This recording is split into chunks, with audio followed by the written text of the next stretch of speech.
Hello, hello, everybody. I'm hiding. I will not be hiding here in a minute, but I am hiding for right now. And I see we have tons of times. It's 3:04 in Hawaii. It is 5:04 where Sonny is. Scott, it's 6:04 or 7? It is 7:05, but my understanding it is 5 o'clock somewhere. It always is 5 o'clock somewhere. Hello, everybody. Welcome again. I will stop hiding here in a few minutes, I promise. Thank you guys for coming in. I appreciate you. Yes, we are always late. That's how we roll around here, or how I roll. Tonight it was me. Tonight it was definitely me. Sometimes it's Rod. Sometimes it's me. It's always her. It's always not. Let's be honest. It's clear. It's always her. Just to be clear. Yeah. So I want to thank both Scott and Sonny. Unfortunately, our guests we had scheduled were both sick. So I want to send out get well wishes to both of those gentlemen. I'm not going to say who it is because I don't want to share their business if they don't want their business how shared. Those get well wishes going to get to them then? They're through the universe, Sonny. They'll be appropriated. Is that a word? Is appropriated a word, Scott? That sounds kind of kinky. Appropriated is a word. It's not appropriate in this context, but yes, it is a word. It's not appropriate in this context, but it is a word. Yes, island time. Island time. Ooh, bad cat. Look at me. I'm horrible tonight. All right. So Scott and Sonny both graciously agreed kind of last minute to come on. So I really do appreciate both of them for doing that for me. So if you do not know, below me is Scott ChaChingKing.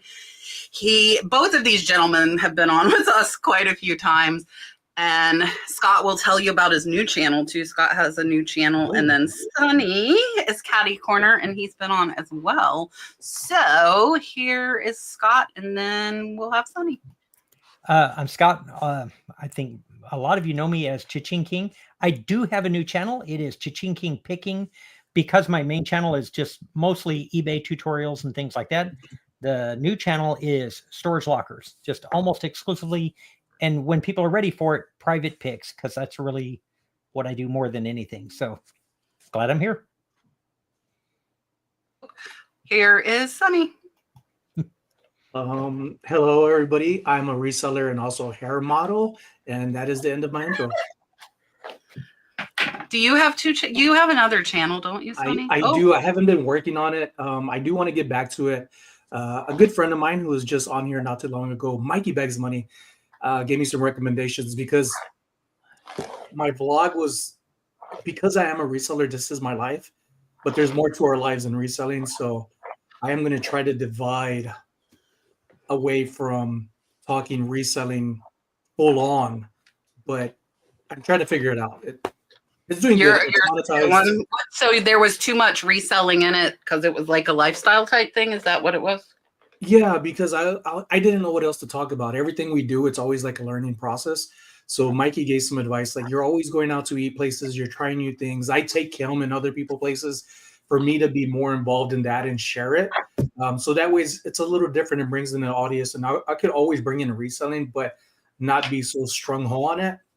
But it's kind of hard when that's all you know. And I've been doing this month actually makes my 8th year of reselling and sharing content. And also I just broke 16,000 subscribers the other day. So I'm pretty excited. It's been a good month. Hey, awesome.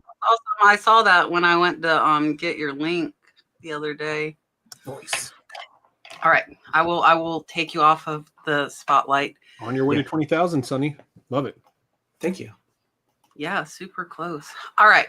First up, Lala's Mercantile says, is there an easier way to make a YouTube video on my phone and transfer to my laptop? My YouTube on my laptop does not show videos that I just made. There must be an easier way than how I'm doing it. I'm not sure I understand. Is there an easier way to make a YouTube video on my phone and transfer it to my laptop? You can plug a cord in and just transfer the file. Yeah. That's how I do it. Yeah, I don't shoot a lot of them on my phone. We did at the last storage locker. We had to use our phone because the camera just decided it had enough. But I just plug my phone into the computer and transfer it. I edit on my computer. So I guess that's what I don't know how other people edit. I do both. Unless you're iMovie, maybe? I don't. Lala, tell us more info if you're in here. Hopefully, she left this question a couple hours ago. So Yeah, I have an Apple device, so anytime I film anything on my phone, I can AirDrop it right to my MacBook, and then I can edit it on there or do whatever I need to do and upload to YouTube. But I don't really understand the question, as we need more. I'm info. thinking just that, like and I'm a hot mess. This is as good as it's getting tonight, my friends.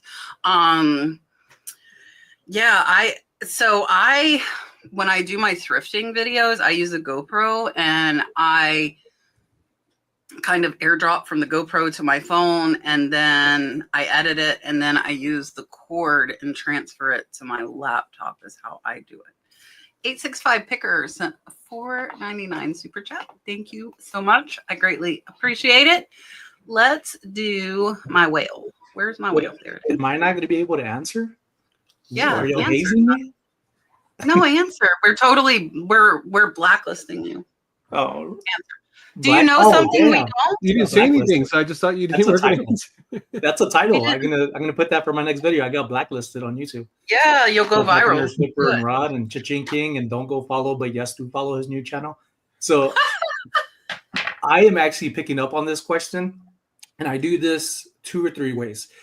First, I love to use my phone, and I use CapCut. It is a free app unless you want to pay for membership to get some extra tools that are in there for free, like emojis and different types of fancy fonts and special effects. I will tell you a quick little thing at the very end of that video. When you're on CapCut, you could change things at the same time, the aspect ratio from vertical or horizontal. And at the very end, you could click on their watermark and remove it. A lot of people leave it there and don't want that to be seen, but it's okay if you do. It's not going to hurt you in any way. You could edit it as much times as you want. You can save it on your phone, but you do want to delete it after a while because it will take up a lot of space. So once I'm done doing my videos for like TikTok, Instagram, and for YouTube long form, one of my longest form videos on CapCut was probably like around 35 minutes. And then I airdropped it. I've done this 2 ways. I've airdropped it over to my iMac computer, or I've uploaded it straight from my phone to YouTube. And then I could still do my CapCut, or not CapCut, my Canvas thumbnails in my phone and still upload it there, or just transfer it over to my computer. But you can plug it in at the same time. It doesn't have to be that you need an iMac. There's different ways of doing it. I'm wondering, Lala, if maybe you are not posting public and you're just putting published, because sometimes you got to change at the very end. If you're new to uploading videos, you don't catch that very end of how you want to publish things. It might be that it's under unlisted or some tab that you're not wanting. Are you talking about when she uploads it to YouTube Studio? Yeah, maybe she does. Is she in the chat? Has anybody seen? If not, it's there. It's an answer for everybody. Yeah, I'm just wondering if we could get more info, but Trash Cat Rescue would like to style your hair, Sonny. You can. You could style it for free. I won't charge you a cent. All right. Styling Sonny's hair is not even a challenge. If you want a challenge, come get this. Do something with this, and then I would be impressed. Oh my goodness. Okay, let me for Papa. 865 Picker was Mary sent a $4.99 super chat. Sorry, Sonny, we love you. Here's the whale.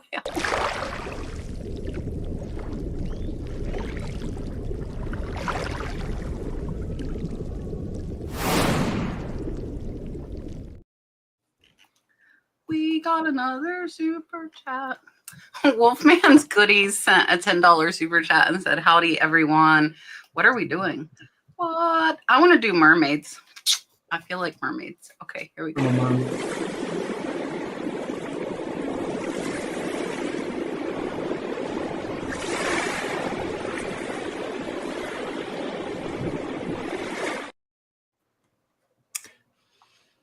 Did y'all see? I got to cut in here. Did y'all see that mermaid that got her head bit from a fish? Yeah. What? That's what that reminded me of. Yeah. It didn't hurt. It was a sturgeon. Yeah. They have no teeth, but she didn't know that. What mermaid? I wonder if it was here in Vegas. It was on my TikTok news, It's like a new thing out now. And she was doing her little performance, and this big old fish came over and it was like picked up her head, and she fought her way out of it. It was pretty awesome. Scary, but I'm awesome. gonna have to look that up. We went to the springs on Sunday, and the springs we went to, the mermaids practice there for Wiki Wachi for our park here, and there was one there with her monofin all the way. Like, it's crazy how fast they go through the water with those like single fins. It was pretty cool. So yeah, there was one there chilling. All right, let's see. Night Owl Pickers says, happy Tuesday. Is anyone going to the Nashville meetup? I am. That guy is. Nope, I don't think so. I think I might. Really? I'm seriously considering it. Yeah. I've never been to Nashville. I've been to Tennessee a lot. I've never been to Nashville. So yeah. Oh, the Mermaid. Oh, that's crazy. Kat, you gonna fly or drive? Drive. Wow. Maybe. I don't know what I'm doing with my life. If I go, I'll drive. It's 9 hours. I looked it up. It's 9-hour drive. Yeah, so I might go to Nashville. I'm thinking about it. All right. Lucas says, I recently bought a Barbie lot with 80s and 90s magazines. Would you sell individually or lot them up? I'm confused. Like 80s and 90s Barbies magazines or just other magazines?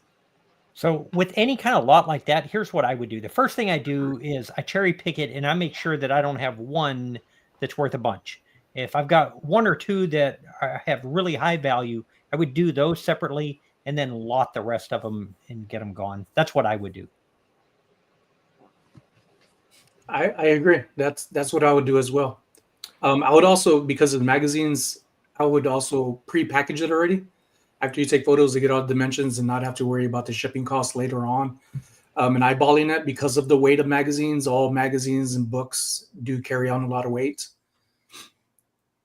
So I do sell a lot of magazines. I love selling media. What I always do is anytime I get a magazine lot, something off the wall or books, I go on eBay, I search, say if it was Barbie magazine, I search from highest to lowest, sold comps, to see if anything that stands out to me, certain numbers, covers, or anything like that. It's a quick reference tool, just a quick look at it. If you don't see any that are super, super high, then I usually just lot them together and put them in a lot and sell them. And then I put a buy it now lot. I would say magazines are usually slower sellers, but they do sell well for me. And I do sell a lot of them. Also, too, when you do ship magazines, I actually, just like Sonny was saying, I actually pre-bag my magazines before I put them in a box. Because when you are dealing with magazines and stuff like that, if you do ship them in a box or a package, one, you want to make sure that you don't get any tape or anything stuck to the outside of the actual magazines to damage those. So I put them in a sealed bag first. Also, too, if the box gets wet, then you have to worry about your magazines inside the box getting damaged. So good rule of thumb to do that. Yeah, as far as shipping, because I don't know what kind of magazines. I think everybody kind of covered. I would look them up to make sure that you're not putting high value ones in there. And the magazines, if it's single magazines, I just sandwich them in cardboard and then put them in a poly mailer. I would buy magazine sleeves if they're valuable. If they are not, use scrap cardboard, put them in a poly, and off they go. But if you happen to get lucky and have some valuable ones, do that. I am dropping in the chat for you guys. I just put it in there. So Susan asked when the Nashville meetup was. Squirrely Reseller put it's 25th, 27th. I just put in Mike Metco's meetup Instagram, guys. Follow him. He will tell you all of the different meetups, and that's like kind of a go-to. He even has little local ones. He does put our podcast on there, so I appreciate that as well. But if you want to know, we've never really had a source, so I'm glad like that I have that page now to be able to share with you guys, because that's really an invaluable resource to know all of the different meetups that are going on around the country. So definitely go follow Mike if you're on Instagram. And yeah. going back to the magazine thing real fast. So if you guys don't know, if you're dealing with comic books and magazines, they actually make special sealed bags that you guys can actually use for magazines, but they also make it's an acid-free back. It's a cardboard acid-free back, so it doesn't damage the books when they're actually in the bags. So you put the back in there first, you put the magazine in, and you put it in the bag. That way it keeps it. And then they actually make magazine boxes. If you guys ever saw magazines or comic books, they have long boxes, short boxes that are magazine size. So you can actually buy those magazine bags and boards by the 100. And then you can actually use Gemini boxes to ship magazines, graphic novels, comic books. They're a little expensive. I probably pay like 75 cents, 80 cents a box, but they fold up and they just fit perfectly for all those. Best way to ship it. And then pop that cardboard box in a poly mailer and ship it out. Perfect. All right. Stephanie said she just bought a large auction lot of American Brilliant cut glass for cheap, and she immediately regretted it. How can I begin to list and price it accurately when it's so hard to identify and there's so much for sale? Okay. I'm probably the worst person to ask. If I accidentally, let's say I bought a storage locker and it was filled with American Brilliant cut glass, I would give it away. I hate shipping glass so much that I would have a hard time. That would be like a job. I think I'd just go get a job. So I know some people love it, but for me, that would be like going to a traveling proctologist. I think that I just don't think. Don't make me laugh. My stomach still hurts from surgery. Oh, okay. Well, laughter is a cure of. It's not everything. the cure when you've had abdominal surgery, son. I already got abs. So I don't need new abs. What I will say is that if you have, she just muted herself. I will say that I just had my first month at my booth last month, first weekend at my booth last month. And I saw a lot of people buying all types of clear glass. And it wasn't because of the brand's name. It was more of what was in their budget and the designs on there. And usually, for those who don't know, American Brilliance usually has the cuts through them. I forget exactly what it's called, but I would see if your friends are available around you. You could see maybe do a commission with them, or if you could sell it to them at a price and just get your money back maybe, or something that works for both of you all. You also have Facebook Marketplace and you have OfferUp. You should be aware, be careful when doing stuff. Even as a guy, I'm still cautious about where I place myself in situations just to be as safe as possible. And also let them know what you're expecting out of it. Be on time, cash, or if you accept Zelle or anything else. Listen, I just sold a Barbie outfit for $10. It's not $100, but it's $10 for one tiny piece of fabric. Sonny, it wasn't you that made me hide. I was hot. I went to turn the air down and I didn't want to show everybody my butt. That's what was going on. Maybe everybody else wanted to see it though. They might want to, but I wasn't feeling froggy tonight. I'm not drinking tonight. Scott, I shouldn't have had y'all on. This is bad for my stomach. Okay. I have bought lots like this that I've regretted, and I did exactly what Scott said and gave it away. If you don't think you should start drinking, I highly recommend it. But I didn't just say that. That's bad. You didn't say what though. You left it up to them. You should start drinking more water. Yeah, I'm drinking coffee. Yeah. So, dude, my chair just broke. What? What are you? I'm just sitting here. My chair broke. Y'all got to stop. This hurts. Oh my god. It's probably one of his wrestling chairs. My chair just broke. Oh man, sorry. Do you have an answer for them, Ron? I do not. I'm dealing with a broken chair. No. Okay. Isn't most of the Brilliant cut glass clear? Yeah, it's usually clear. They are. They're killing me on purpose, I think. I agree with that statement. I'm sure I have a pillow in the shed somewhere, right? It's okay. It's been 2 weeks. I need to start working my abdominal muscles, but it does hurt. Yeah, if I got a lot of it, I couldn't find it. I thought it was lower value. I'm going to give it away. I'm just going to say I shouldn't have bought that. Lesson learned. Call my free people up that sell at the flea market and give it to them. I wanted to put this up here. Somebody told him we were talking about him. It's only 1 month till Boss, which is the reseller remix in Las Vegas. 3 of the 4 of us on this panel will be speaking. Scott, Rod, and myself will all be in Las Vegas for Boss. Sonny's in Las Vegas all the time, so you can see Sonny in Las Vegas all the time. But I talked with Katie and Vicky, and they said if you've been kind of thinking about it, get your tickets. Because it's getting so close, and that way it helps them plan better. And maybe Marcia still has my code. I have a code, so you guys can get $25 off. But yeah, so please come. It's exciting. I'm excited to go to Vegas again. I had fun last time, and yeah, so come see all 4 of us in Vegas. It might not be in the same place, but come see all 4 of us. And I'm gonna find Sonny. And Brooke loves Sonny, so I know we're gonna have to find Sonny when we're in Vegas. My daughter, and my wife too. Yeah, Brooke we and had Carla good times together last time. Yeah, I need to share an unrelated story. Okay, go ahead. It's related to the top 2 people on our panel. It relates to a chair breaking and hugging a pillow because you've had surgery. So my dad had one of the very first heart surgeries they ever did at the Mayo Clinic. And that was in Minnesota. And I had to drive down and pick him up, which he had been there for like a month. I had to drive down and pick him up.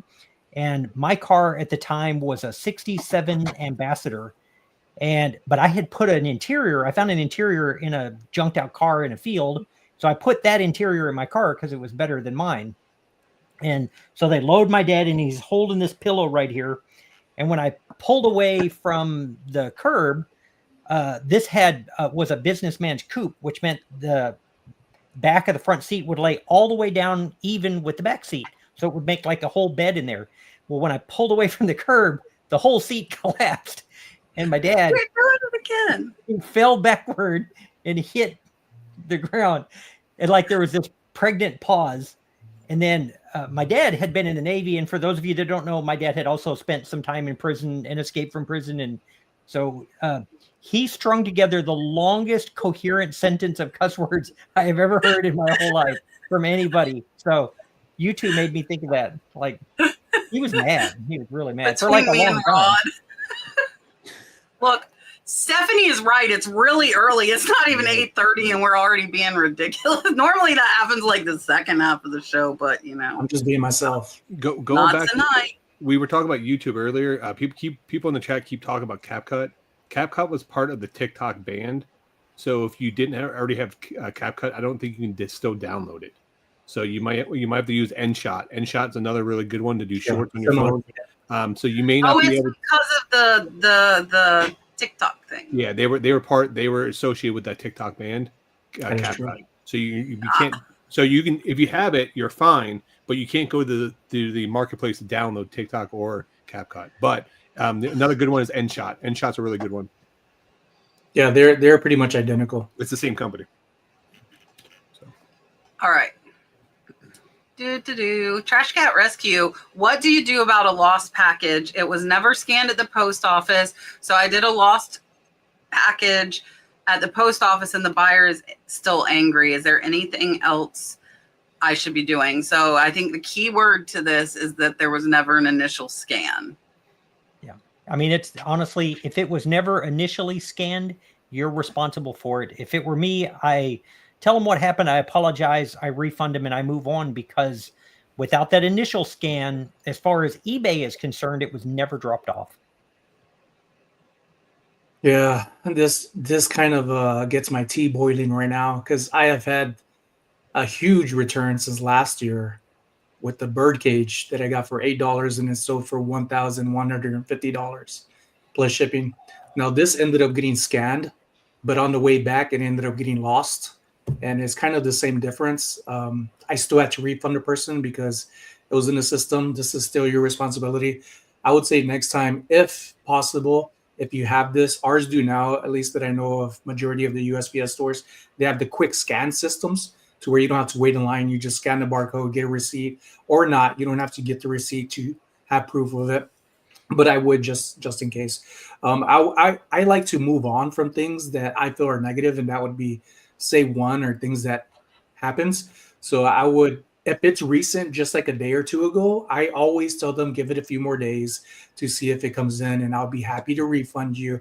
But it's a little too soon, and there has been a lot of stuff going on with the mail recently with issues out in America. So I would just tell them give them a few days if it's been recent, and then after that, just I would say refund them. I would, but you still have your own decisions to make if you decide differently for different factors that may come along, in the next few days. Yeah. So unfortunately, if it was never scanned, nothing you can really do. I mean, it's cost of doing business. I drop off my stuff at the post office and just leave all the time. I don't get a scan sheet. I don't wait for them to scan it in. Time is money.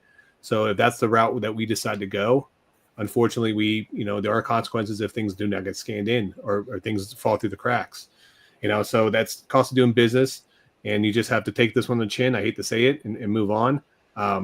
Hopefully it wasn't a real expensive item. Now, if I have items that are a couple $100 stuff, that I will walk up and hand it to one of the guys behind the counter, or do that, because I usually drop off in like a drop off area and just leave. But if it's more expensive or a high dollar item, I'll make sure to hand it to an employee. They put it behind the counter and make sure. But yeah, unfortunately, there's not much you can do in situations like this.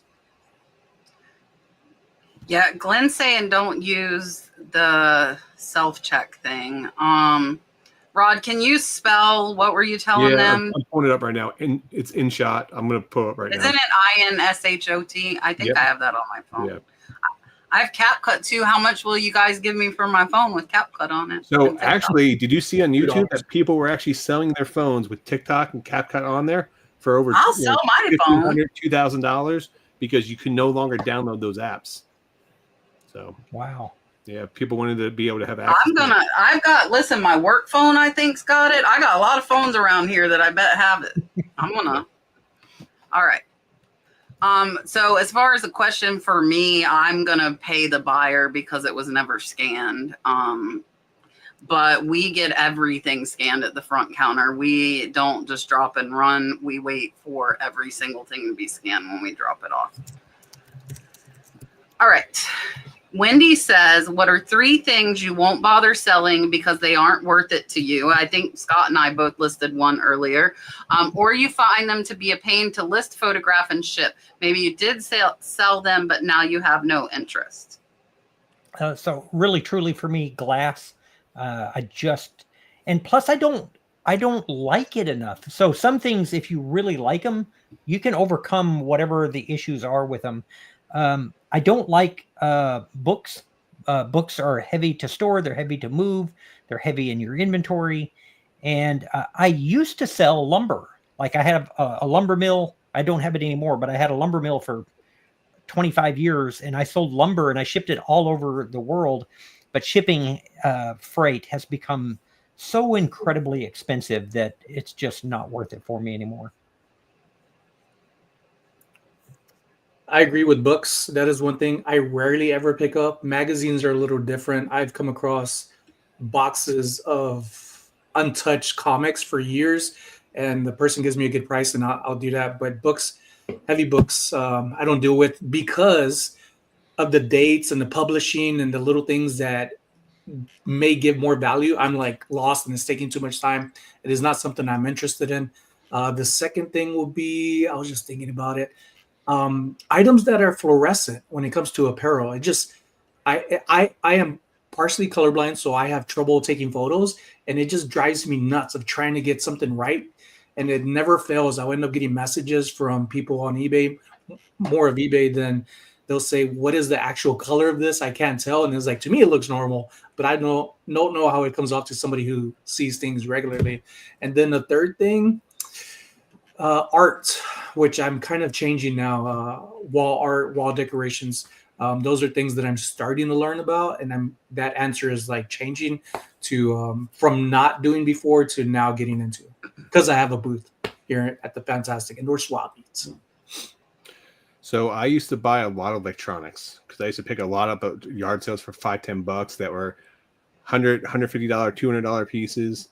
And one is they're heavy, like receivers, disc changers, bunch of stereo equipment. They're paying the test. They take extra time to test, do that. What was happening though is I was getting a lot of Amazon drop shippers, especially in South Florida. If you guys ever see those, if you sell electronics and you get offers from people in South Florida and you see this like big number behind the name, do not accept it because they are the biggest headaches I've ever had.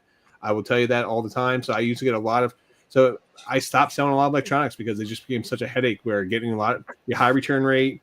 You have, it had more time testing. They took up a lot of room to store. So that's one I pretty much stopped selling.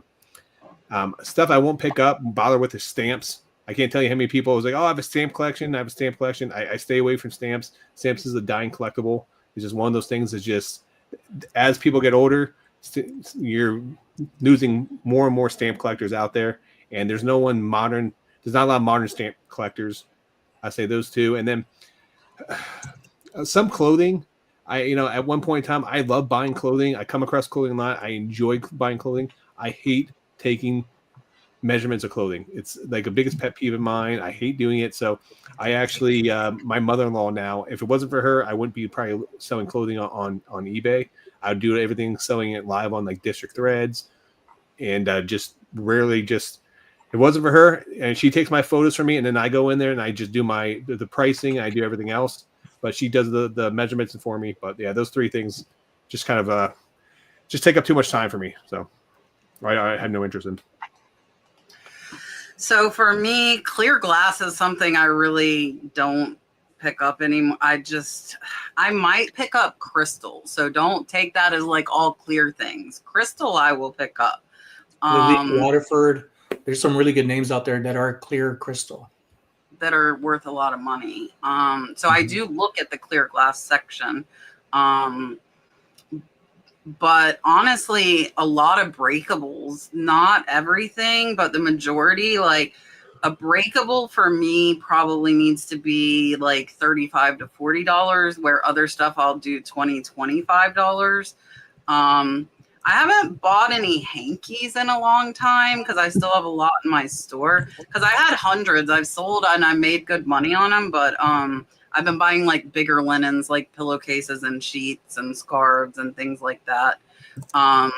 They're not a pain to list, photograph, and ship, but most of the hankies are like the $15 point, and I'm trying to hit 25 or higher. I could probably lot up like 2 or 3, I guess, if I found a good lot of them and wanted to do that.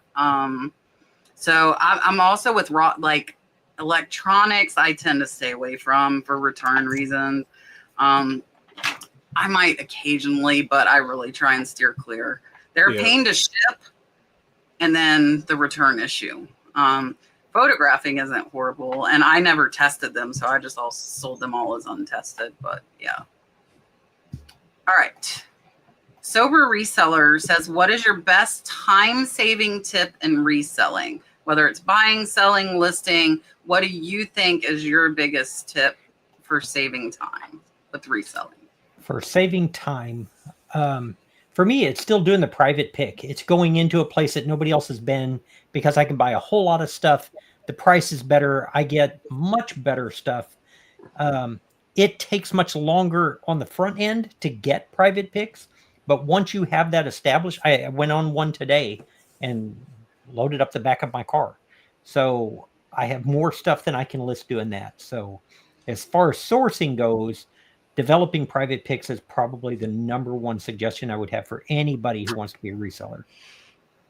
I agree. That has helped me big times too. And what he said was make those contacts with people. And it takes time. That's what's going to take the longest. But once you get in with people and word of mouth of you telling people what you're into and what you're looking for, and they see that you are willing to work with them too, and not just there to rip them off for bare pennies and a waste of their time. They could be doing this themselves and they know it. So you want to make a good network with people, even if it's just 1 or 2. That goes a long way compared to going through the hundreds of vendors that we have here in Broad Acres, there's 20 acres of them. You can imagine how much there are. And I only make it to around 5 or 6 of them. And by the time I make it to like the third or fourth one, I am done with my budget. I know what I'm looking for. A lot of them, actually, one just left, one vendor that I was into jewelry, and she was fascinated that I was into jewelry because she mostly gets women around her, to where after around 6 months, she said, "Hey, I've been waiting for you." And she's pricing these brooches of whatever they are for people at $20 and $30, $15. And here I come, building up this friendship and network with her. She sees what I like already. She pulls out a box, just a pile of jewelry, and says, "This is yours for $40 if you want it." And it's like a unwritten rule of, well, let me look into it and all that. I don't. I just buy it, and sure enough, it's worth quite a bit. She's no longer there, but get to know the people at the table. I consistently tell people that rather than just going to a yard sale and looking what's there in front of you. Talk to them and say, "Hey, what else do you have? And if you have anything else that comes to mind or know anybody, here's my information," and reach out to me. And maybe a month from now, 6 months from now, a year from now, but they may know somebody that they run into faster that reaches out to you first. So I'll give you one for each section. One for selling is I would rather take 60 cents on the dollar today than 100% of nothing tomorrow. What I mean by that is do not try to get maximum amount of money for each one of your items. You need to have that cash flow coming in. So it's okay to sell for a smaller profit margin, because to get 100% of that may take you months. But if you sell a smaller profit margin, you can flip that money maybe 2, 3, 5 times over by the time you would have sold that one item. So don't try to always maximize your money. You want to keep things moving as fast as possible because you want to keep that cash flow going. On the buying aspect, if you guys watch any of my videos on YouTube, one of the biggest comments I get, "You are so lucky. You find stuff all the time." And I can literally go to the same yard sale first. I can go to the same yard sale as any of you guys here, and I'll let you guys go pick first. And I would probably come out ahead. I'm not saying to be cocky. All I'm saying is because it's the power of the ask. Ask, ask, ask. Every time I go to a yard sale, if I see them wearing a rock shirt, or see music there, I ask them questions. Do you have any rock? Do you have any T-shirts for sale? Concert shirts? I say, kids there. Hey, do you have any video games? I see them wearing a sports card. Hey, do you have any sports cards? You have to be detective when you go to these sales. I ask people at the flea market when they're selling, "Hey, do you have more stuff like this? Let me get your contact information." Get the contact information. And this is what Scott and Sonny were saying about private picks. That's how you get private picks. You have to ask everywhere you go, tell people what you do. And that's how I kill it getting all my merchandise. And then number 3, when it comes to selling and listing, batch your items. The night before you go to bed, take all your stuff out that you want to list or take photos of and set that up the night before. So when you wake up tomorrow, you don't have to think about it. You can just jump right in and you will be a lot more efficient and effective, and batch your items. If it's photos, listing, once you get in a routine of doing things, think of it when you were back in school and you had to sit down and write a paper and you sat at your computer for a half an hour before you even wrote anything down because you had writer's block. But once you start writing, you knocked out that 5-page paper in an hour because you were in the flow of things. Same thing with reselling. Once you get in the flow of things, you can accomplish so much more. But people stand there and look at their death pile, don't know what they're going to do. So being prepared the night before will set yourself up for success, because you just start up, don't even think about it, you jump right in. Yeah, so for buying for me, like to get a lot of inventory, it's going to be like the online estate sales, high bid, where I do spend a lot of time. I spend probably 8 hours. Oh, I missed an auction closing tonight, man. I have 2 of my favorite auctions end on Tuesdays every week. And like, I even asked them, I'm like, I buy a lot. Could you like change the day you end your auctions? And they wouldn't do it. I tried. I really did ask them. Cause I always forget. Yeah, they told me no, but, so I spend a lot of time, but I typically get several $1,000s in profit from those auctions when I buy them, and I'm not driving around, I'm not spending gas. So I think that is like, if you're having problems getting inventory, that's another option instead of driving around.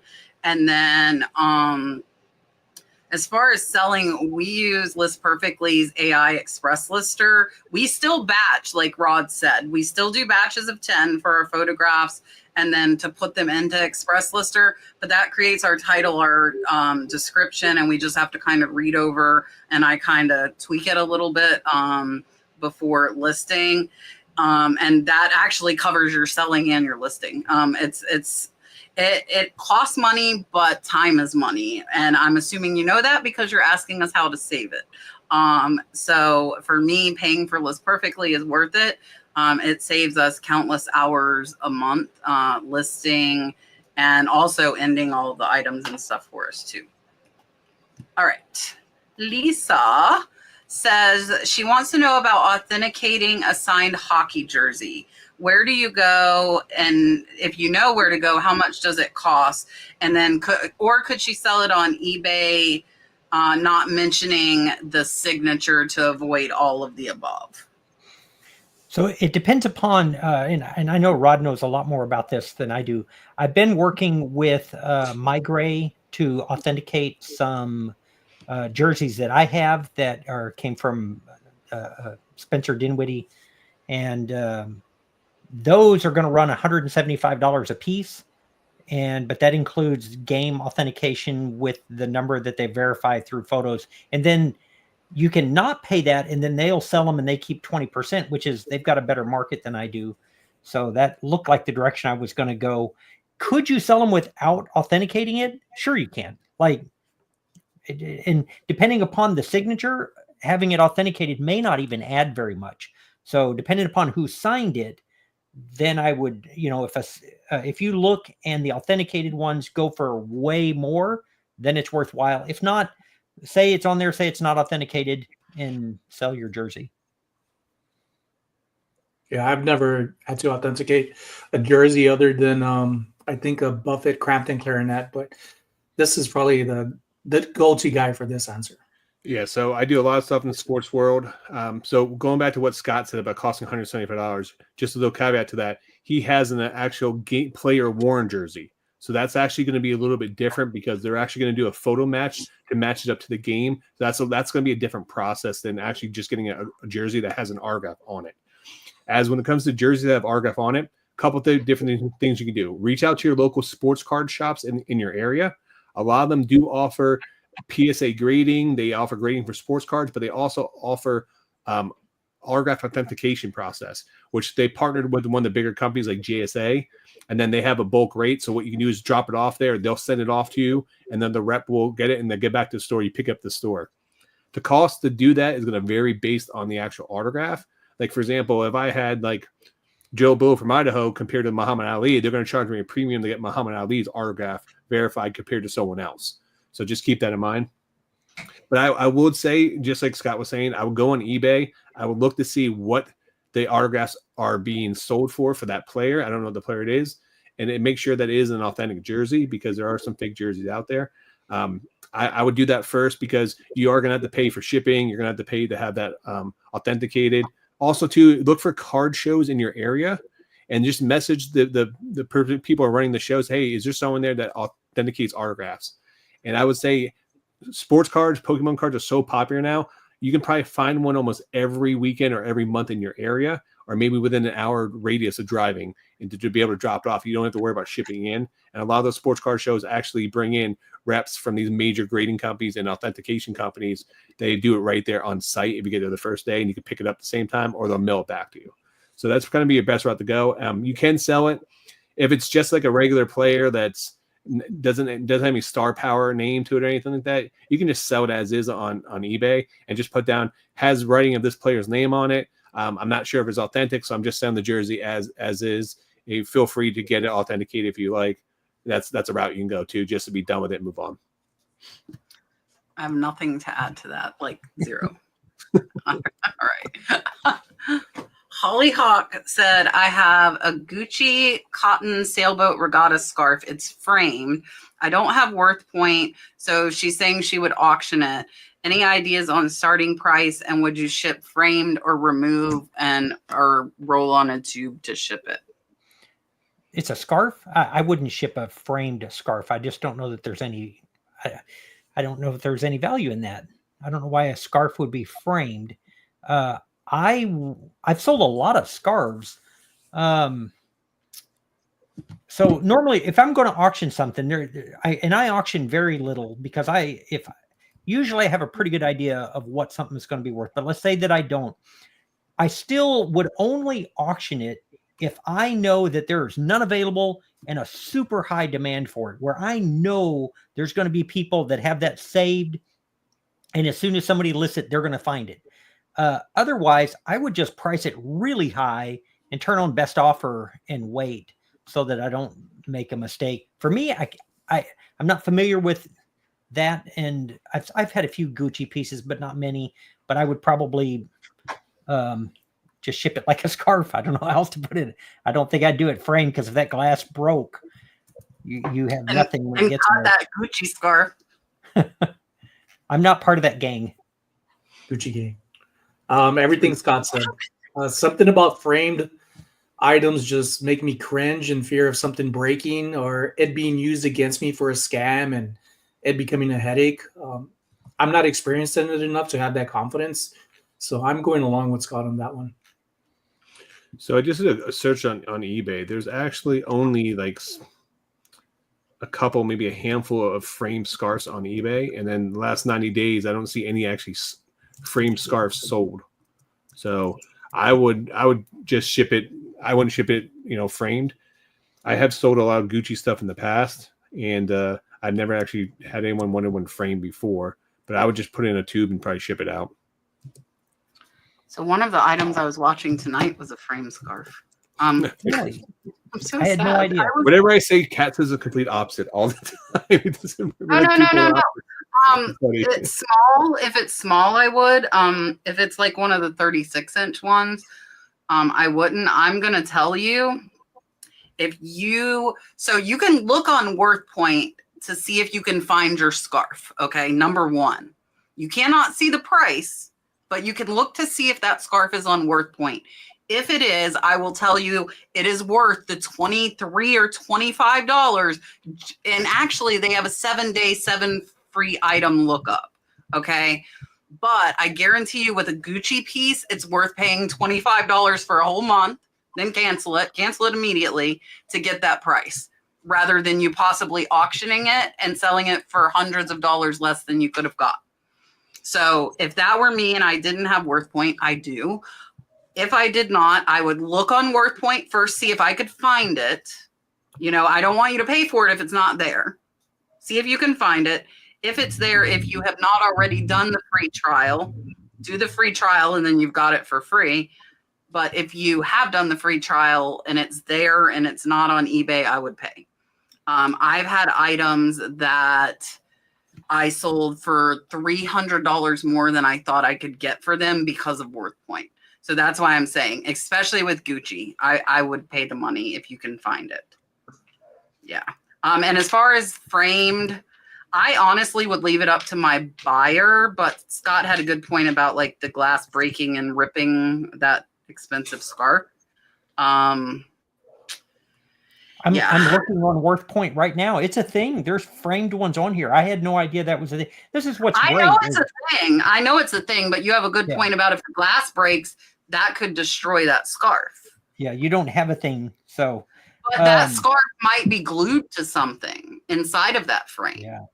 There's for me, I'm still, even though I can look right on here and see that the more expensive ones are definitely framed, I'm not doing that. I'm not shipping that glass with a silk scarf underneath it. I'm going to put it up and ship it. Let them frame it on the other end, probably be cheaper anyway. I'm not seeing a lot of big difference though in frame costs versus the regular ones. I just sorted by highest, and all the ones for me at the top are framed. Yeah, I see the frame ones up there, but I'm saying is like, it doesn't seem like there's like a ton sold though either. No. Well, are you on? I'm on WorthPoint. I just put in Gucci scarf. I put Gucci frame scarf. Okay. Oh, okay. No, I didn't put that in. I just put in Gucci scarf sorted by highest, and there's 1,300. So the highest dollar ones are framed ones, Scott? Yeah. Well, no, there's a Betty White one that went for like 3,500, which is just I want awesome. a Betty White Gucci scarf. So I don't even use scarves. Anyway, that's fantastic. I didn't know anybody would frame a scarf. That's the first time I've ever heard it, and I'm looking right on here and seeing them. So it's fascinating. But back to what Kat said. Well, Scott, how about this? If you're dealing with odd stuff that you keep coming across WorthPoint and you can't see the price, like I pay for mine. Like I found a receiver, which I hate selling, but it's a Concept 16.5. And when I look on here, they're broken. They're selling for $1,000 to $2,000. That pays for my worth point for a long time. Yeah, same thing with me. I bought some these Looney Tune Harley motorcycle statues at a garage sale. Paid $20 for a big lot of those, and I looked on eBay in the last 90 days. They were selling for like $50 or $75. I looked on WorthPoint for the last 10 years. They sold anywhere from $150 to $500. So if I would have went by the comps in the last 90 days, because they didn't pop up very often, I would have really shorted myself a lot of money on there. I ended up getting over $2,000 for all my little figures and statues. Now, it took me probably an extra 6 months to sell them, but I knew based on the previous history, because of having WorthPoint, that I could list them super high because they did sell in the past. So it is just because there's comps on eBay always doesn't mean that those comps are always right too. So keep that in mind. Yeah, especially if there's only one or two. That's when I'll still look up WorthPoint, because I'm like, did they sell this too low? You know. One quick point, just looking at the chat, Spirit Junkie said they wouldn't want to open a landmine and see how that scarf is mounted. They're also 100% correct, because I can't be the only one who's taken apart something vintage to make it easier on myself, and then I end up with nothing because I ruined it. So they're right too.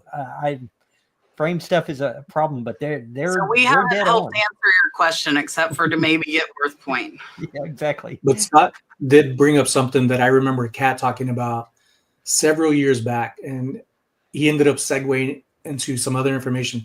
But he started out with, if you keep coming across your items landing over on WorthPoint, that's when you need to get it. Which reminded me of what Kat said a few years back, and I've known her for a long time. And very happy to be her friend for this long, and her not just being like, who is this crazy dude? Get him off of here. Because this is the very first panel I'm actually understanding questions. I always misread it and answer a totally different question that nobody else has even seen. Hey, we still got an hour to go, bro. We still got an hour to go. You got plenty of time, man. I am doing good. I am not worried about it. It's because you're not in the hot seat. That's why. Squirrel, back to what Scott started with, and Kat was saying years ago. If you keep coming across these items on WorthPoint, these high value dollar items, it is telling you you need this. You could maybe try to do what everybody else does. I'm a culprit of this too. You try to copy the title and try to find it over on eBay or whatever other platform, and it doesn't work. There's reasons why these things are like gated that way to benefit these marketplaces. So I am one of them people that I hold on to a lot of money as much as possible. Saving is one where I've struggled with and I still struggle with. So I'm like, now, like, if I'm going to invest in something, it has to bring me back something in return. So use your money wisely. And if it's always on WorthPoint, I would recommend getting WorthPoint. And soon I'll be getting it too. I'm just working on a few things, but that is just one thing that Kat brought up and Scott talked about that I wanted to bring up as well. And I just want to add is WorthPoint's not for everybody. If you're selling mall brands, you're selling regular items that you can find every single day, there's plenty of comps on eBay, you do not need WorthPoint. But if you're dealing more vintage antiques, you're dealing with one-off items, that's worth its weight in gold. So, yeah, a lot of times one item will pay for the whole year easily by the increased profit that you'll make by using it. You also can use it as a research tool too. You learn a lot from having WorthPoint. Just like Marsha. Did Marsha put my WorthPoint link? I have a WorthPoint link, my friends. If not, I think I have it memorized. I can type it out for you. Hold on. Let's type. I got to be one of the co-founders of WorthPoint. It's pretty cool. With WorthPoint that it's really handy for is not just for seeing the highest, because I like to see what, if I'm looking up Gucci scarves, which one sold for the most. But it's also good for looking at trends because it keeps track for such a long period of time. Like if you're looking up like vintage dolls, you're going to see like since 2010, they have plummeted in value. So it's an incredible research tool. All right. I agree. Serenity said, and so answer this in the chat too, because this was put in actually right before we started. Serenity said they thrifted. Did you thrift today? And we'll ask the panel too. I did. I went on a private pick. Some friends of mine are helping a couple that's in their 90s. It's come time to like start getting rid of stuff in the house. And they kept sending me pictures, said, do you want this? I'm like, you can just quit asking. Like, the answer is yes, take it back. And so today I picked up probably a 1930s tube tester and a big case of tubes. And I picked up a 1930s metal tackle box and a lot of very cool stuff. So yeah, I thrifted, not at stores. I haven't been in a thrift store in forever, but yeah. Sonny, did you thrift today? Yesterday, so I can't answer this following the rules. I haven't thrifted in months, so no. I did not. I might go Thursday, maybe. Deborah says, I'm going out of the country. If I get sales, it says how delay notify late shipping. Do I use away mode or vacation mode? So it really depends upon whether or not you want to have sales while you're away. For us, we leave it on and we put it on time away. And then I have a prepared message that I go ahead and send to every buyer and say, hey, this is the date that I will ship on. If you didn't notice that and it's a problem for you, I'm happy to cancel it. And honestly, I tell them that I've got the date set. I have never had anybody complain about it. So your experience may be different, but for us, we leave it on, send them a note. Everybody's always been real positive, and that has worked well. Yeah, I've had a few people, even after purchasing things, will leave messages within minutes. You get this, it's inevitable. When are you going to send this item? And it's not so much that they're rushing you, it's just their personality or character of who they are. So as customer service and being the business that we are in, communication is key. Say, hey, I had a marker of what Scott just said, indicator or note above saying that this person is gone. I'm going to be away from this time to this time. But I also add to my notes that if you have any questions, I am still going to be replying to as much messages as possible to let them know you're communicating. Because when people buy stuff nowadays, like everybody does, you just want to know things are working out. And who knows what the other people are going through. But it's usually when the people are asking me, when are you going to ship this? And I tell them I'm not back until vacation as shown. They're usually like, oh, okay, thank you. And that's it. It's never a big thing about it. Never had any issues with it. And I go on vacations at least 3 to 4 times a year. I think it really comes down to how long you're actually going out of the country for, because you're going out for weeks. That's a big difference in going out for 2 or 3 days. So I think that's really going to come down to, if I was only going for like 3 to 5 days, I would just extend my shipping time, because technically the weekend doesn't count as shipping time. And I would extend my shipping like 5 or 7 days and just keep it open. If I was going any longer than that, then I'd put my account on vacation mode. But it just depends how long you're actually be gone for. Yeah, the time matters. I very rarely take vacations. And now when I do have an employee here shipping. So I don't really run into it. Like when we were in Tennessee, I think I did time away for 7 days. So you can do time away. Isn't it up to 15 days for time away? Yeah, I think so you can still take sales. And then it's supposed to send an automatic message that you can construct. But I did like Scott said, and I still sent them a message like, hey, just wanted to make sure you saw on my page that that I am out of town. This will not ship until this date. If you want me to cancel it, let me know and I will. And some of them did. They didn't pay attention, even though it's bold in the top of the page. So make sure you message them if you go that route. And if it's under 15 days, I would use time away. If it's over, you need to use vacation mode. You will not get sales. Time away, you will. So if you do time away, message your buyers. I also give myself 2-day leeway. So say I get back Monday. 2 extra days. Yeah. Yeah, that makes sense. Miss Linda says, what do you think is an underrated category to sell in? So like, what do you think is a category that might be good to sell in that people aren't selling in? Wow. That's a really good question. I don't know that I've ever thought about it. I have some categories that I like to sell in, and the thing is the people in that category, they know, so like I would, but it's not underrated. I would say fishing lures, like people don't have any idea how much some of them can be worth in the hundreds and hundreds of dollars and sometimes thousands of something that weighs less than 2 ounces. But I don't know if it's underrated. I think lots of people know to look for fishing gear. So I don't know. I'd have to give that some thought. I found this underrated from having my first 3-day weekend at the booth last month. I'll be reopening this month, 21st, 22nd, and 23rd to plug myself in at the fantastic indoor swap meet.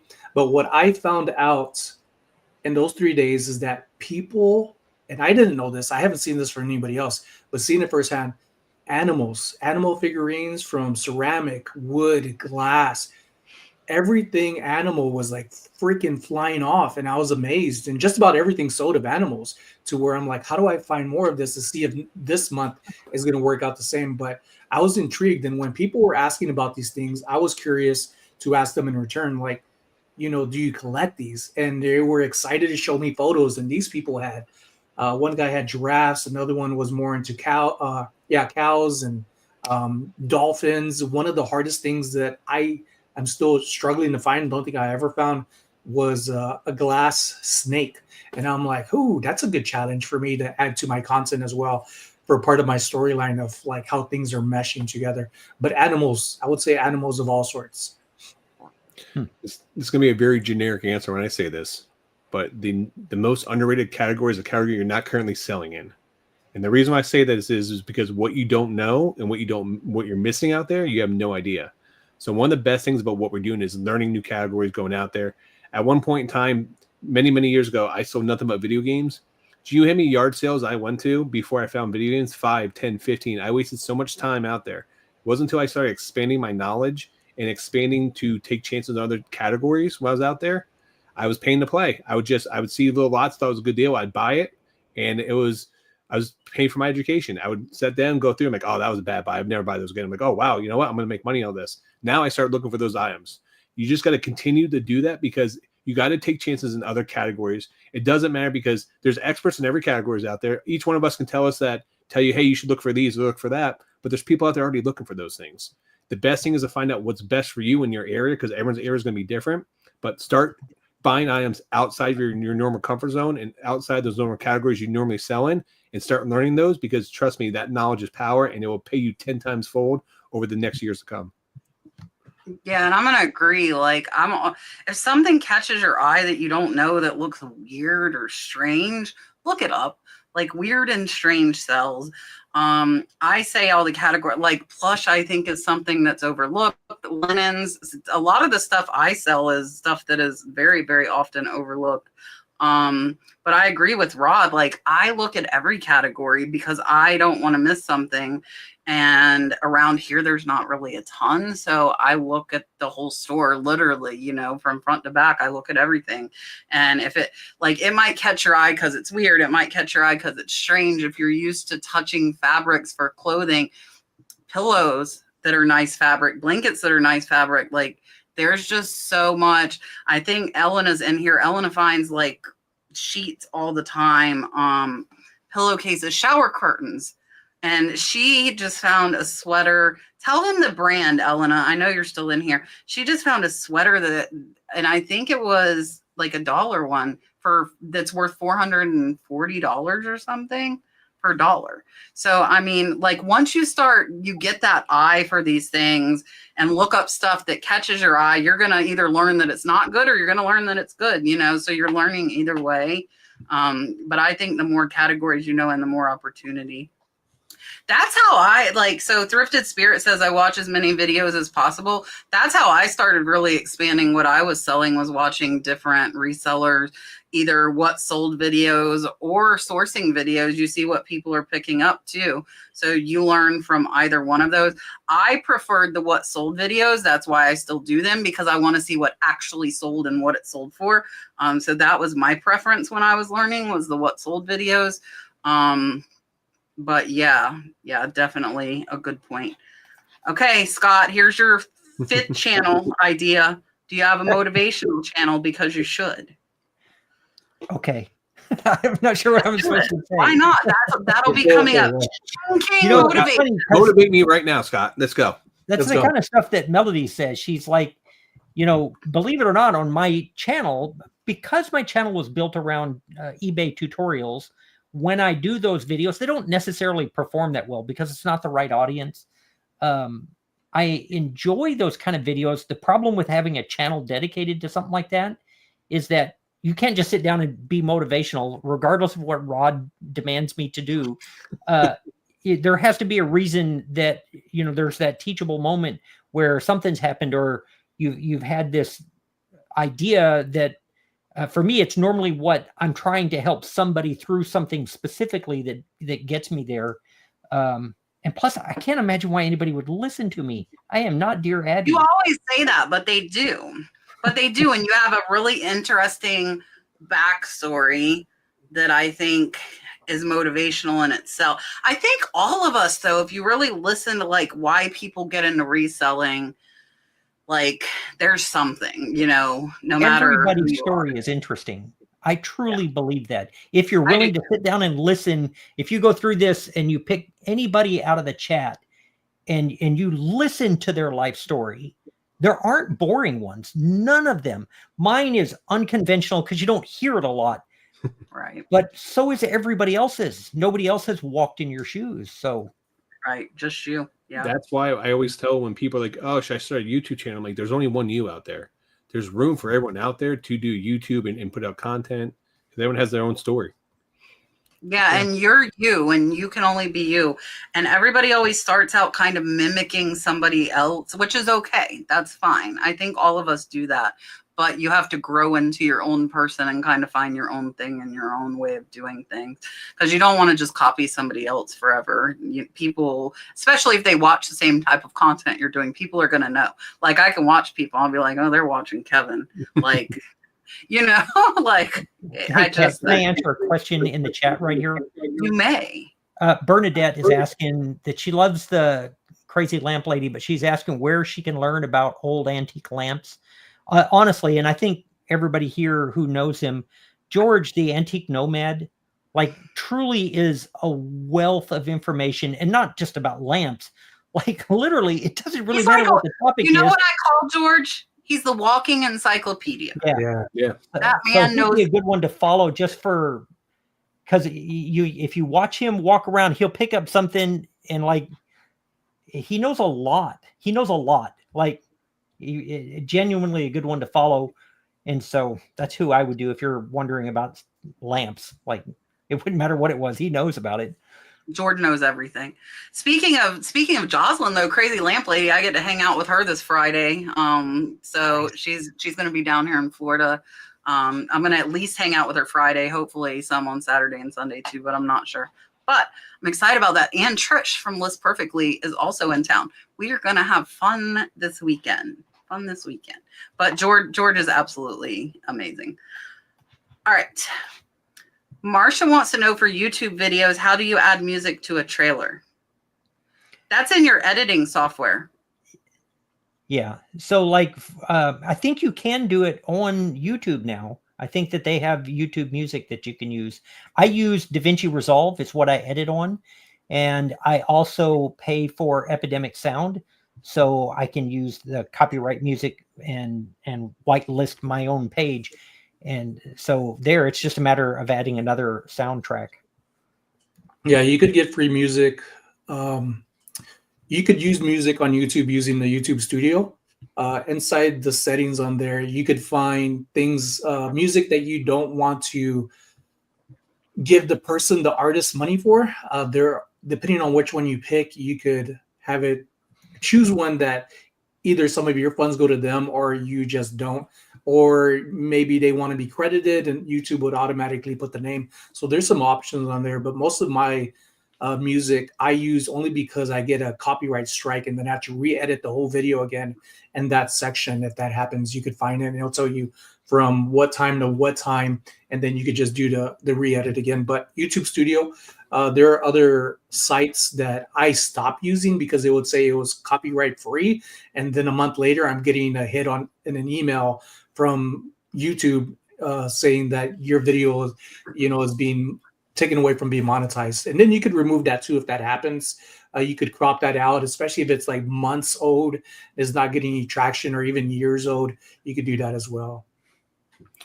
I would say be very careful using copyrighted music or even paying for one of these services, because there's a scam going around where people in India have been taking copyrighted music that's already been released and then republishing it as a song, and then your videos are getting flagged on Facebook, getting flagged on different platforms, even though that video they're publishing has come out years later after that video, the original music was out there. So just be careful on that. Also, too, a little trick to get around getting copyright strikes on music is put little micro cuts if you're editing, put a little micro cuts in the middle of the songs. And if there's music is in the background cut up, those little micro cuts will stop it. It will break up the actual full on song. That's something you can do. But also, too, if you do pay for one of the services to get free music, once you stop paying for those, your videos will get copyright strikes. So just be careful on that. It does happen with some of the services. Because you pay for your whole video log to have that, and then now you don't pay for it anymore, so they can go back. And I've had friends that have had that problem. They got it for a while, they had it for a year, they stopped using it, and then their old videos they used in the last year, since they no longer paying for those rights, now those videos get flagged because they're not paying for the subscription service. I see your face. So I researched this after Rod said this before, because I use Epidemic Sound as well. Epidemic, as long as you were paying when the video was released, will not copyright strike. Yeah, it depends on the service. So read it if you're paying for a service is the key. Yeah, and Epidemic Sound, it's written into the contract. Yeah, I used them too, but then I just got rid of it because I wasn't really finding what I wanted. Can I add to Rod about scams? If you were getting emails and say your Gmail that you were getting a YouTube copyright strike, this happened to me last year early on. So what I ended up doing, it seemed a little funny because the name was right of the music and the video, and they had everything down. But something told me to go look at the YouTube platform. So I went over there and looked inside the YouTube settings. I forget what exactly it's called. And it will show you if you have a copyright strike from them. What it ended up being was a scam email using information taken from the video and trying to give me their information, or trying to take my information by clicking on links. And it looked legitimate, but something thankfully told me to go over there and look. And then I went back to look at the email of this person, and it had some crazy nonsense after it, extension. And I was like, oh, thank goodness I didn't do that. So I'm glad Rod brought that up too, about scams. There's more than one way of doing things, and people are trying to get whatever they can from us. And you just have to be a little patient and not freak out about it. Yeah, they were demonetizing people's videos on Facebook because people were taking the actual songs and then republishing them, and then they were getting flagged for it. It's weird. Yeah. All right. Passionately collected. Yeah, Kevin's cheap. Kevin wants everything free. I just pay for stuff. Passionately Collected says, for eBay auctions, do you recommend using a minimum starting bid or a reserve price? Also, what is the point of allowing offers on an auction listing? These are good questions. So I don't use a reserve price. If I have a minimum price, I started at that. So that's the way that I do it. I know if I get this amount, I can live with it, and then I'll start it there. But again, I run very few auctions. It's got to be something that people are really chasing. As far as why you would have allowing offers on it, one reason to do that is so that you could get an inflated idea of what the item is worth. So sometimes you can put buy it now with offers on it, and you put it ridiculously high so that your opening bid doesn't seem really bad. But for the most part, I don't, because people will send your opening bid is $400 and they send a $3 offer. And I'm like, I don't need you in my life. I'm saying hello to Rachel Strickland right now. I haven't seen her in forever. What's up, Rachel? In the chat. Hello, Rachel. And hi, Kevin. Hi, Kevin. I rarely ever, I don't even know how many years it's been since I've done an auction.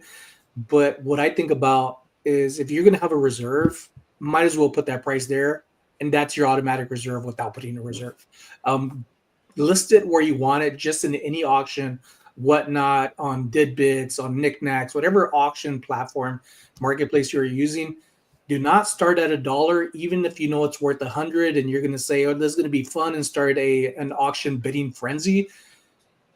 Everybody wants to save money. And some people hold off to the last second or get distracted. And I have been the victim of my own self of auctioning things at $1, and then all of a sudden there's a glitch and it sells for $1 when everybody's like, oh, I couldn't get it. And I have to suck that up. So rather than doing that to yourself, put it at a price that helps you and gets you some profits, to just keep repeating the process and greasing the wheels and feeding the beast and doing what we enjoy without giving yourself a headache. So just full disclaimer, you're going to hear everyone here always talk about how they don't recommend certain auctions. I think it comes down to a certain category for auctions. Sports cards, it's very common that you can run auctions daily on there and still make out very well, especially if a player's hot, especially if it doesn't have a lot of stuff out there. So even like the major auction sites, like major auction houses for sports cards and like big comic books, auction is the way to go, not buy it nows. So just keep that in mind. When it comes to a reserve price, I will tell you from a buyer's perspective, I will not bid on an auction that has a reserve price on it on eBay, because it's a waste of my time. My answer. It's a waste of time. I put a 7 or 10 day auction on there. I have to wait there and then win the auction and then not win the item because I didn't hit the reserve price. It's a waste of my time. So I wouldn't even do it. I'll move on to find another item. That's the reason why people allow you to place an offer on there, because eBay's majority, if you go to eBay's listings, it's predominantly buy it nows. People want instant gratification. That's why Amazon is one of the biggest companies in the entire world, because you buy it, you get it immediately. Some people don't want to wait 3 days, 5 days, 7 days for auction to end, but you're going to throw it up there for an auction.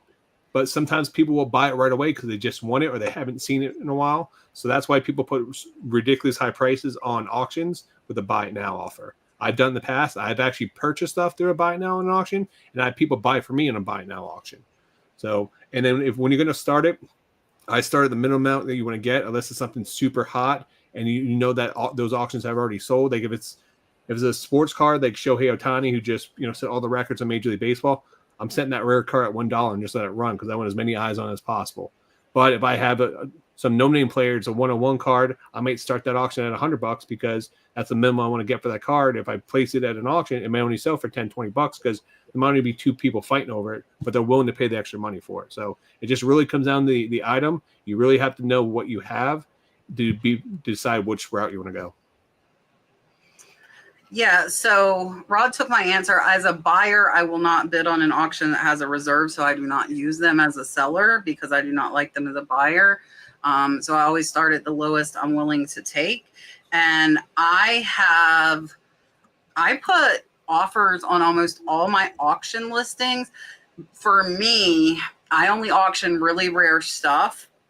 And basically for me, the point of having that is, are they going to offer me enough that I'm willing to stop that auction? So like, let's say I start an auction at $100. I think it's going to go to $300. I might put the lowest that I want to see. So I don't put lowest on my regular buy it nows, but on an auction, I will put like a minimum that I want to see. So I might put 250 because I think I'm going to get 300. But if somebody offers me 250, I might take it.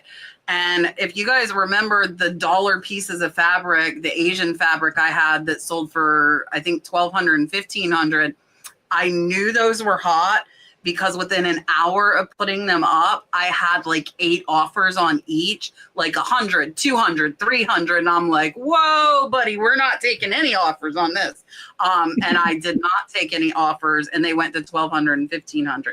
Sarah sells smalls by the seashore that doesn't live by the seashore, gifted 5 memberships. So if you all of a sudden have a membership, Scott likes to get gifted memberships in here. I don't know why. It's like again. You get one. Rod got one last week, I think. Yeah. So Sarah, thank you for gifting the memberships. I wanted to tell you guys too, if you didn't know, I had surgery 2 weeks ago, which was right at the end of the month. So I didn't put my member schedule out. And I've been recovering. I still am recovering. But I'm going to put the member schedule out probably tomorrow. So everything like member reviews will be next Thursday. We'll do, I think I'm changing live sourcing to Sundays. That'll be next Sunday. So the member schedule will be out tomorrow, but I'm behind from being in the hospital. Whoa, all of the super chats and everything is going crazy. Hopper sent a $4.99 super chat. Thank you so much. What do we want to do? I want to do my octopus. Here you go.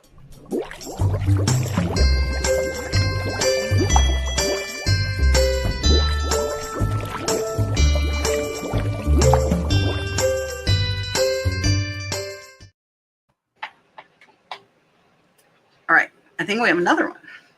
Squirrely Reseller says, thank you for taking the time to be here. If you have shoes or a purse that has mold or mildew, does using vinegar or alcohol work without damaging? She wants an eagle or a dolphin. So I will give you that after we answer. Vinegar is usually safe. I've tried it on a place that doesn't show. I would be very careful with alcohol because alcohol will dissolve inks of all different kinds. And also Rachel Strickland has a video on cleaning some purses. You really need to go see. She does a really good job. But vinegar is usually safe and it will kill mold or mildew. But just keep in mind, if the mold has grown too much and it's leather, it will have an indentation in the leather that cleaning it won't get rid of. Yeah, the only time I've come across mildew in purses, because I love them myself, was on very light fabric that I was able to clean and use just dab some vinegar rather than soaking it all in, because you just never know how the inks are on materials, and I don't want them running. I've done that too, where people are like with hats that had mildew, and I followed something that it was probably on TikTok. Throw everything in hot water. I put it in hot water, and all of a sudden I start seeing red, and I have all these other hats that it's soaked in there with, and I'm like, why did I do that? One thing at a time, because we're always trying to cut corners. So be patient when doing it. Test little spots and see how it works rather than going full on something, especially if it's new to you, because you may find something in the process that works better than what other people are sharing. I would throw it away. I'm just being honest with you, 100%. I have thrown quite a few of them away. It sometimes comes back. And I will tell you this, because one is I'm buying profits, not projects. Because of the amount of times it takes me to clean stuff, I could have been listing 3, 4, 5 other things. I used to clean stuff. I used to take all the steps to it. But also, too, like mold is contagious. I will tell you, if you get mold in like paper in your collection stuff, like it will spread. You can cause a lot of other damage there. So I get that out. I don't want that sitting in my tote full of clothing. I don't care if I put it in a bag. I don't care if it's clothing. The cat said it can come back. I'm just going to get rid of it and move on. I won't even deal with it anymore. Rachel, since you're in the chat, if you do have a video, you are a moderator, please feel free to drop a link to your video if you have one that will help them with this. Right there. Mold and mildew can be inside the layers of the item, then come back. Listen, I had do you guys know the terracotta bakers, like turkey bakers? I had one that was beautiful, photographed it, listed it, put it in the shed. A week later, I go in there, the whole thing was covered in mold. And I'm like, I tossed it. What were you using to clean it? Mold? I didn't clean it. But it shouldn't have mold. Yeah, something was on it. Okay. Yeah, we don't know where things are coming from. So Rachel just gave you guys a video of a cleaning, and she said that bag was moldy. And I am going to give Squirrely the eagle here. Caca.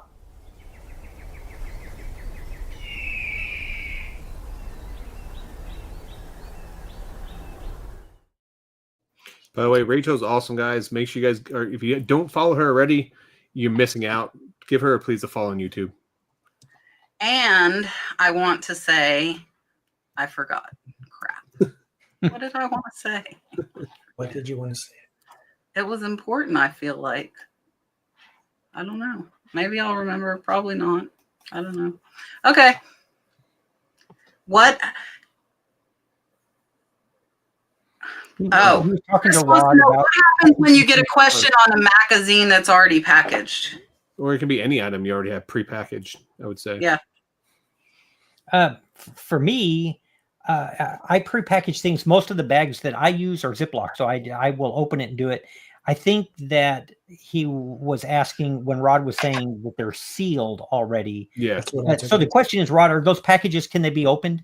they can. So you can, but a lot of people, when they get lots of items, they'll pre-package it because like glassware, if you're getting like China sets, you get like a giant magazine lot. So what people do is they'll take all the photos and then they'll box it up because when people do buy it, they just take the box and ship it off. So that's common practice for when you're selling stuff in big lots sometimes. So what would you do, Scott? What would you do if it's something that's packaged? What would you do? So I've had it happen. Like I bought, it was dishes, which is funny because I don't sell dishes, but it was an antique set of dishes. It was still in its original box. And so unpacking it would have like, and I'm just like, I'm not doing that. You know, how a lot of people are like, if something's molding, it's going to require too much work and they're not going to mess with it. If I get a customer who's asking me to undo everything, send me extra pictures, I'm like, peace out, homie, go find another one. Because I'm not doing that. So if they're too much, I'm just not doing that. Yeah, just because somebody requests something doesn't mean you have to do it. And that doesn't mean it's bad customer service either, because it's like for me, I package up all. There's certain items I've prepackaged. I don't prepackage hardly anything, but there's certain things like once I take photos of it and it goes in my inventory system, I'm not taking it back out to take photos. I'm sorry. I take adequate photos. I take from all different angles. I show any single flaw in those items. I make sure my description is done right. If you're going to reach out to me and ask me for additional pictures or on something else at that point in time, it's going to cost me more money to get that item out there, take a picture of it. And 9 out of 10 times, because I used to do it all the time, that person doesn't end up buying the item. And so it just becomes more of a hassle.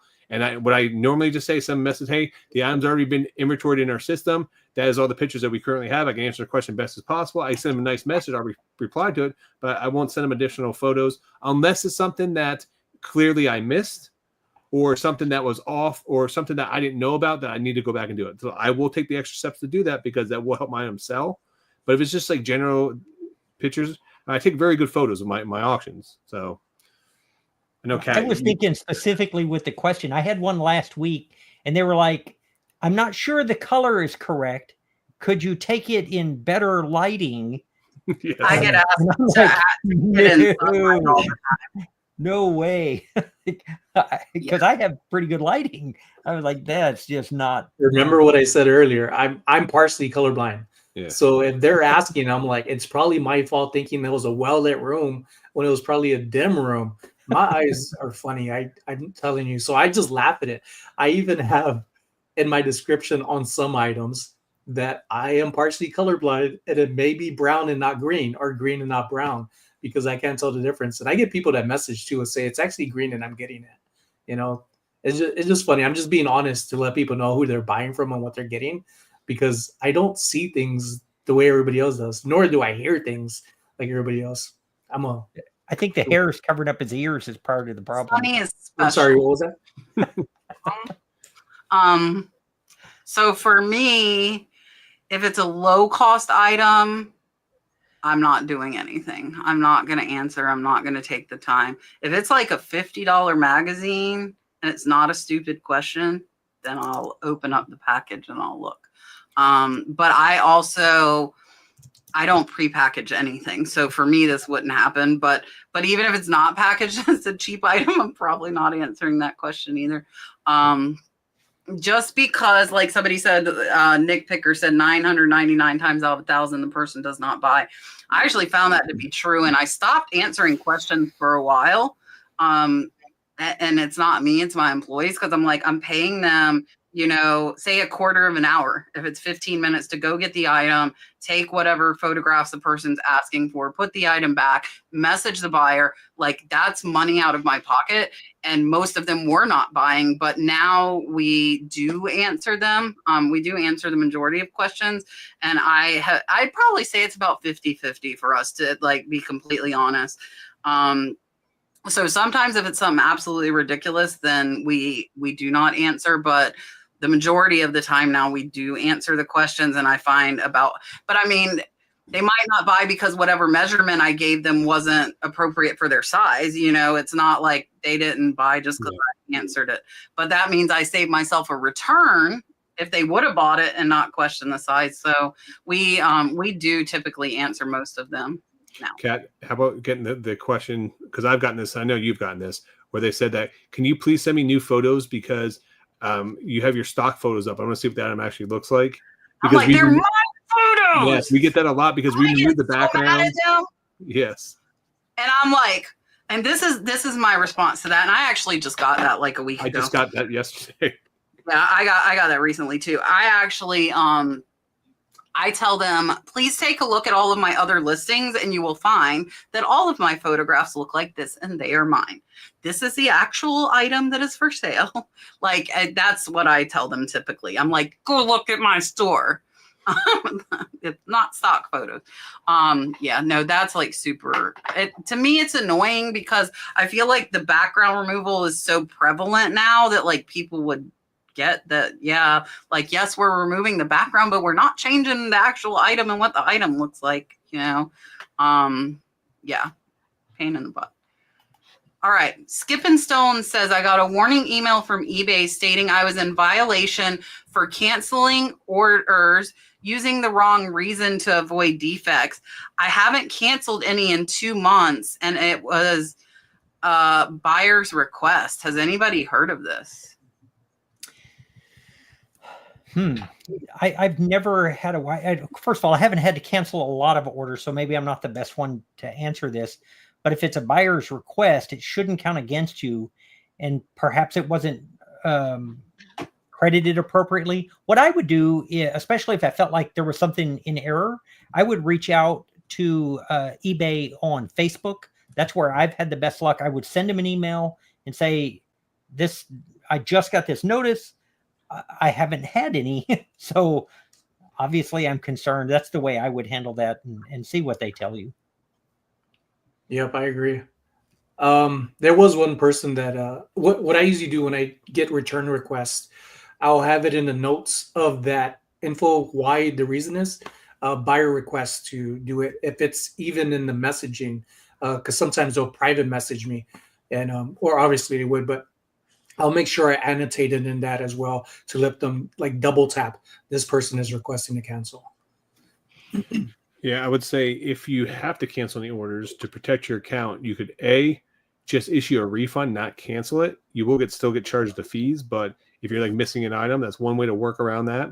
Second one is you can actually issue them a full refund and still mail them something. Say, hey, I'm sorry, I don't have this item. I'm going to mail you something. So that way the eBay still is tracking that the item was delivered. You can mail them a sticker or something else. Granted, you'll be losing a couple bucks out of pocket, but also protects your account if you're getting these sticky situations where you're doing that. I always email the buyer first if I can't find an item or that ever comes up and say, hey, I no longer have this item. Sorry, something happened. I don't have this item. Would you like something in my store at a discounted rate? And then or would you like for me to cancel it? Put the power to the buyer. The buyer has the power, and then they'll respond, no, just cancel it, or say, oh, I'll take something else. But then you have in writing that the buyer is requesting to cancel, also to protect your account, because eBay can go back and look at that. Now, with your situation, maybe a little bit different, but these are things to do if you guys ever run into a situation you have to cancel orders. There's a workaround so your account never gets dinged, because you got to make sure to protect your account and your account's health. As this situation cancel orders, I would reach out to eBay and kind of see what was going on. You can always appeal any marks against your account. Wait. Oh. I did call the representative. Okay. They couldn't tell me which order or why. Told me it's nothing to worry about, but the email said if it happened again, they would have a 3-day suspension. Yeah. So eBay works on a 90-day rolling total. So over time, those will fall off. But I would say going forward, if you have to cancel any orders, use one of the 3 routes that I just told you to do. And then that way you're never going to ding against your account. I would reach out to eBay on Facebook, and somebody mentioned, I think Nick Picker in the chat said that eBay isn't on Facebook anymore. eBay for Business is no longer on Facebook, and I hate it that they lumped us all in. That said, I have emailed eBay on Facebook, just the regular eBay one, and when you message them, it works. It's functioning just like eBay for Business did. And what I like about that is I also have it in writing, whatever the response is, instead of me talking to somebody on a phone. And if I talk to somebody on a phone and said, don't worry about it, but you could lose your account if it happens again, I would absolutely reach out to eBay on Facebook and get something in writing that especially if you didn't make a mistake, and it's not perfect. Sometimes you'll get a hickey that wasn't your fault, but I would at least ask. Yeah. What, a hickey? I agree. Yeah. Is that what you just said? Don't give yourself hickeys. I just What are you, a teenager? I never heard that. Hickey. Rod, I cannot. I'm trying really hard not to laugh. Where did you get your Gemini boxes? It's Gemini Comic Supply. I'll post the chat and the link for you guys. I posted it earlier, but I'll You'll post post it the again. chat and the link. Now who's messing stuff up? That's exactly. It's a long day, Kat. All right, there it is. I posted. Believe me, I know. The link is posted in the chat, guys. If you guys do, I highly recommend buying them in like lots of 100. If you plan on selling books, or you can use it for small books. You can use it for graphic novels, comic books, magazines. Use it for a lot of different things, but I usually buy like 100, 135 at a time because they're a lot cheaper buying them in bulk than buying smaller ones on there. All right. Mindy wants to know if anybody knows how to send offers on Etsy. I have a coupon set up if someone likes one of my items, but can't figure out how to straight send an offer to a buyer or a liker. I don't. I've used Etsy. We have an Etsy store. I don't have anything in it right now just because I just lighten my load some, but I don't know how to send an offer on there. Yeah, I only use eBay and knickknacks. Don't use it, so send the cat. I don't think there is a way to send offers on Etsy, but I've had buyers send me offers. And what I do, like if I'm okay with the amount they're saying they'll pay, I just change the price to that. It's kind of funny. I had a bowl listed at $600. And somebody from Mexico wrote me, and it actually is pretty cool because it was a piece that was a Mexican artist that came from Mexico. So somebody from Mexico wrote me in Spanish. I had to translate it and asked if I would take $350. And I wrote them back. I said, yes. And just a tip for you guys, translate it back to their language. It's super easy with Google Translate, especially when you're talking about that big of a sale. So I translated it back, told him, yes, I'd be happy to take $350. I changed the price because I would take that from any buyer, right? It wasn't just like a special offer. And it took them about 2 months. And then they bought it for $350. It sold a couple weeks ago. So if they message me, that's typically what they do on Etsy, ask if I'll take whatever, I do that. So LaDonna sells on Etsy. So she's saying the coupons. So you can do the coupons, but there's no way to know who's watching or liking. I have turned on Etsy too, where if they leave it in their cart, but don't buy it, I send them a 15% off offer. You can set that up too. They have abandoned cart, liked, and there's one other thing, I think.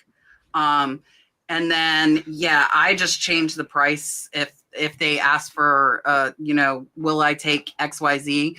I just change it and say, hey, I changed it. Beware, everybody can get it. So make sure you purchase it fast if you want it at this price because it's available to everybody. It didn't work fast on the $350 bowl, but it did end up, it sold 2 months later. So, and I only paid $10 for that bowl, by the way. Yeah, that was a good sale. I need to show that on my high dollar. I always forget because I don't do a ton on Etsy, but I've had some really good Etsy sales. I need to remember to do that in my next video. All right. Squirrely Reseller says, is there a place to get a pair of Mizuno pink? I don't think that Mizuno pink baseball cleats I don't think they're valuable enough to get authenticated. Maybe I'm wrong. They apparently were only given to players for Mother's Day. So so Major League Baseball and certain sports, like during like breast cancer awareness, Mother's Day, they'll do special things where they'll wear like pink, they'll wear green for St. Patty's Day. So they have those specific cleats or jerseys or pants that are made just for that game or for that event. So they do have stuff like that out there. But you can answer this one, Scott, because you go through a service to do these. Yeah, I know on eBay, for shoes above a certain price, they go through eBay authentication. I wonder if that would kick in for something like this. I think they're referring to player worn though, like because so that they were cleats She's authenticated. still in the chat. Squirrely, tell us Yeah. about these shoes. They were only given to Oh. players on Mother's Day, so I think that. Oh, so these you are- have them attributed to a specific player? yeah, that's what I think she's referring to. If they're attributed to a specific player, like my gray, the guys there are super nice. And they would go through and authenticate to make sure that's the exact same pair of shoes. But the question is, they've got to be worth that kind of price point to make it worthwhile. Because they go through one photo at a time and they look for like this one thread end and they find it on photos. And so it's an excruciating They were process. never worn. They were brand new. Oh, okay. Yeah, so if they were never worn, they were brand new. You're not going to be able to photo match them with an actual being played in the game. So that would be an issue, because you can't guarantee that those ones that were, even though they're given to that player, are the ones that the player actually had from that game, unless there's some type of way to match them up. So they would probably give them to the players after game. I don't know on that one. I mean, I would probably just sell it as is, unless you have other type of paperwork or a special box. Sometimes they do put those in special boxes and they make that are only player issued. Like for example, when I have sold a ton. I've actually bought off NFL coaches and NCAA coaches, and inside the actual uniforms and the cleats and the pants, they'll actually put the last name in there. They're actually sew it in or they're actually iron it on. So it's actually the player's names inside of it. I found some polos and jerseys like that before at the thrift store. Yeah, so you ever come across team merchandise, guys, and you see names like it says on the back side?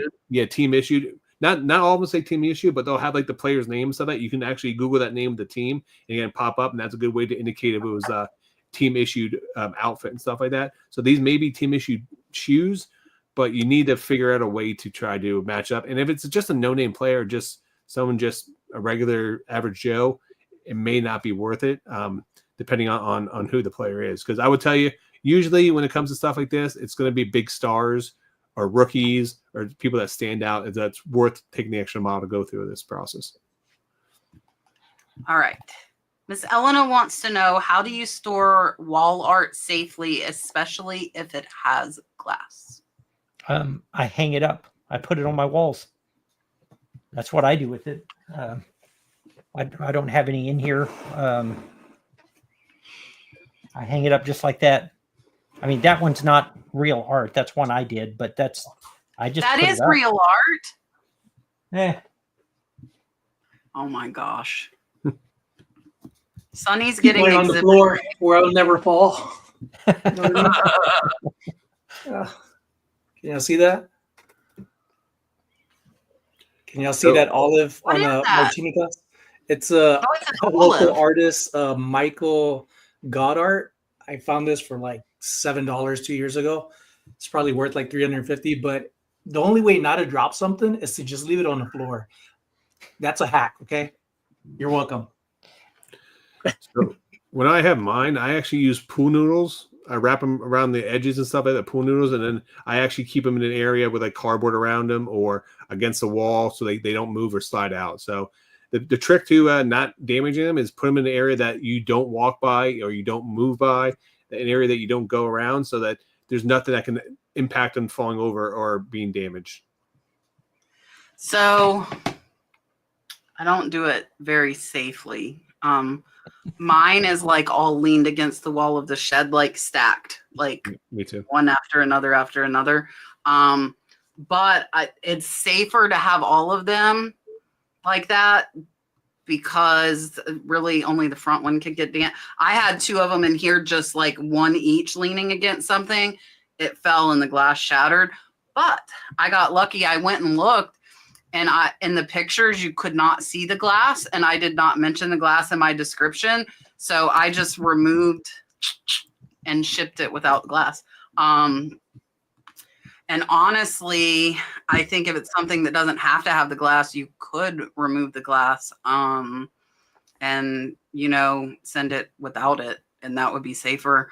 But yeah, so ours are, a lot of them are on the floor. They are on the floor, but just Sonny, mine that broke was on the floor, just FYI. It was not flat on the floor. It was on the floor leaning, and And that was even on carpet. I think there was something in front of it that like hit the glass, because otherwise it wouldn't, you know, it's on carpet. It would have been fine. But yeah. All right. Here's another one that's coming up soon.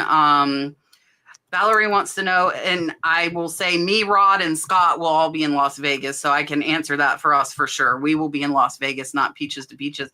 Sonny will be in Las Vegas too, I'm assuming. Or are you going to drive over here to Florida and Georgia to go to Peaches to Beaches? I don't know if I'm going to go to the Boss Reseller Remix just yet. No. You're going to be in Las Vegas though, right? No, I might be in California. Oh, shucks. I don't know. As of some information that came in today from the boss lady. Well, tell the boss lady we're there a whole week. We're there before and after. Hey, look, I could tell her whatever, but I'm gonna message her. my wife is her own boss, and I don't tell her anything. I just say, yes, master, whatever you need, master, and I move on and survive another day. Smart man. All right. In the chat, tell her. I know somebody else asked me because they were going. I can't remember who it was. So if you are going, tell them. This is a great question. Are you guys tired of customers telling you how to wrap their items? Oh, I so want to jump into this. You know, I sell mostly vintage clothes, and of course we sell everything. Here's the thing. Here's why I'm not tired of it. I sold some 1930s little lead soldiers, and the guy sent me a very detailed note about how to ship them. And at first I was like there's like a lot of paragraphs here. Like this is, and I was like, but the more that I looked at it, and then I looked online, he told me exactly how these things are supposed to be shipped. And so I don't mind it. I'm not necessarily going to do it. If I have a vintage t-shirt and they want it packaged in a way that I'm not going to do, I'd be like, yeah, that's not how I'm going to do it. But for the most part, you know, they've fallen in love with something. They bought it from me, and I'm going to try and take care of them if I can. So I've had two people do this, and I've been reselling since 2017, and both people that have messaged me back from receiving their order and wanting to return it, nothing was wrong with it. They just changed their mind. They ended up shipping it back entirely different how I sent it, and it arrived to me broken. Even with more styrofoam and more bubble wrap, it still got broken. Like, I'm just going to keep doing me. So I'm with Scott on this one. I don't mind it. And I'll tell you why. I've bought many collections of Disney figurines, and I don't care how well you ship those things. There's so many fragile parts on them and pieces on them, they're going to end up breaking. So as a collector myself, nothing's more disappointing than getting an item in the mail that's something that could have been avoided because someone shipped it or didn't know how to properly ship an item, especially when you're dealing with items that are hundreds and hundreds of dollars. I will say those same buyers that send you messages when they do get the item and it looks like it can be dropped off a roof and still survive, they are extremely happy and will leave you all the best feedback ever. So I've gotten a lot of people, especially international buyers that buy like figurines and stuff like that from me. You know, they ask me to double box it. They say because they have had previously bad experiences. That's part of the reason why they're reaching out to you, because they have bought stuff before and is arrived broken or stuff that could be bubble wrap. Yeah. So, and here's the thing is, and I don't blame people that reach out. I know it's annoying, especially if you're an experienced reseller, but there's 130 million people on eBay. Not everyone has the same knowledge as this panel does here, or the people in the chat, or the people you see in YouTube. There's a lot of people who are just starting out. This is why we answer a lot of these same questions. You know, you come in here last year, this year, we repeat a lot of these same questions on here. We just answer them a little bit differently because there's new resellers coming all the time. So, you know what? I look at it from that standpoint, take a step back, and I don't blame them to try to reach out and say that. Yeah, it could be that somebody in the past, you know, another reseller from who knows where shipped them item and it received broken, and they just want to ensure that you're doing their part to get what they want from you, you know, and that goes back to our business. So yeah, I wouldn't mind. If I could, I would. If it gets to me on time, it's too late if it's already gone for sure. I bought a graded comic book one time, and do you know what they used for the packing supplies inside a graded comic book box? They put empty empty paper towel rolls and empty toilet paper rolls in there as packaging material. Not only was that disgusting, but that does not protect a graded comic book. You know what I mean? Like book that's worth hundreds of dollars. So you just never know. People just don't know. Brad said things are a lot less offensive when you get outside your ego. That would be a true statement. 100%. I get them, and I want to say, have you seen the 8,000 positive feedback that say how good my shipping is? But I don't. I want to, and I'm like, but I don't say it. If it's something absolutely ridiculous, and I have had people like want me to use items to protect things that I don't have, I am not going to go out and purchase something to make the buyer happy. Like if it's like cardboard corners, or I can't think of what. Oh, peanuts. I don't use peanuts. We do not use packing peanuts at our business. We do not use them. So if somebody tells me they want something in peanuts, I will tell them that I don't use peanuts. And it's not, and I'm not environment conscious, but I'm not overly environmentally. I have a child who likes to shred peanuts, and they make a disaster in my shed. So that's why I don't use peanuts. But I don't tell them that. But I will tell them, hey, I'm sorry, we don't use peanuts. We use multiple layers of bubble wrap and packing paper around. Please feel free to read my feedback about my packaging, and I can ensure you it'll get to you safely. So, when it comes to that, I'm not going to go buy something. If I have what they want me to use to do it, I would do it. And I'm not going to be a smart aleck because they just bought from me, like they're a customer. I'm not going to. Now, if they were messaging me before they bought, I might be like Scott and run. But he always gives me crap for blocking everybody, but then he says that stuff. But I'll give you another example too. For example, like, video games, they're cardboard boxes. You can put bubble wrap around there and put regular packaging tape and think you're fine. But what happens is when people try to pull the packaging tape off, it could actually damage that cardboard box in there because how it sticks. So I actually use, a lot of people don't know this, you can actually use painter's tape when I send like cardboard or something that has to be bubble wrapped. So because painter's tape pulls right off, it does not damage the cardboard when you're trying to open the package. So those are like simple things that, yes, you may know how to package an item really well, but there might be little tricks and nuances what goes down to that category or that specific item you're selling. Yeah. Teresa wants to know, for Android, is there a recommended app for measuring clothing? So if you guys don't know, on iPhone, Smart Sizer is a great app, but it is only available on iPhone. No. Not that I'm aware. I don't know. I put a tape measure on mine in the photos. So isn't there one like Listly or something like that you can Sizely? Are you thinking of Sizely? Sizely, that's what I was thinking of. And I tried it for a while, but it was just another step. I put a measuring tape on it, take my pictures, and but you don't even have to do that. I think Rally Roots, I watched their video 5 years ago where they have a board they write their measurements on and put it on there. So I don't know of an app for doing it. Here's the thing to remember about clothing and all the measurements, because clothing is harder to list, but clothing is almost always easier to ship. So for me, it comes out on the back end when if you sell 15 clothing items, shipping in the next morning probably take you 20 minutes. So I don't worry too much about it. Yeah, this is my app, little tape measure. And it's not hard. It's easy. It only takes a few seconds. This is my dishwasher. This is all I do on the t-shirts or top garments. Chest, sleeve inseam, and length, back of the neck inseam all the way down to the opening. If it's something like super valuable, like a Loro Piana cashmere jacket, then I am putting shoulder length on there as well. I am putting the side inseam. I am doing that. And for the most part, the only time I really get messaging about garments is the leg thighs. I get comments all the time, requests about what's the thigh measurement. And I was like, how do I measure the thigh? And it's usually just the crotch. horizontally across, or the leg opening.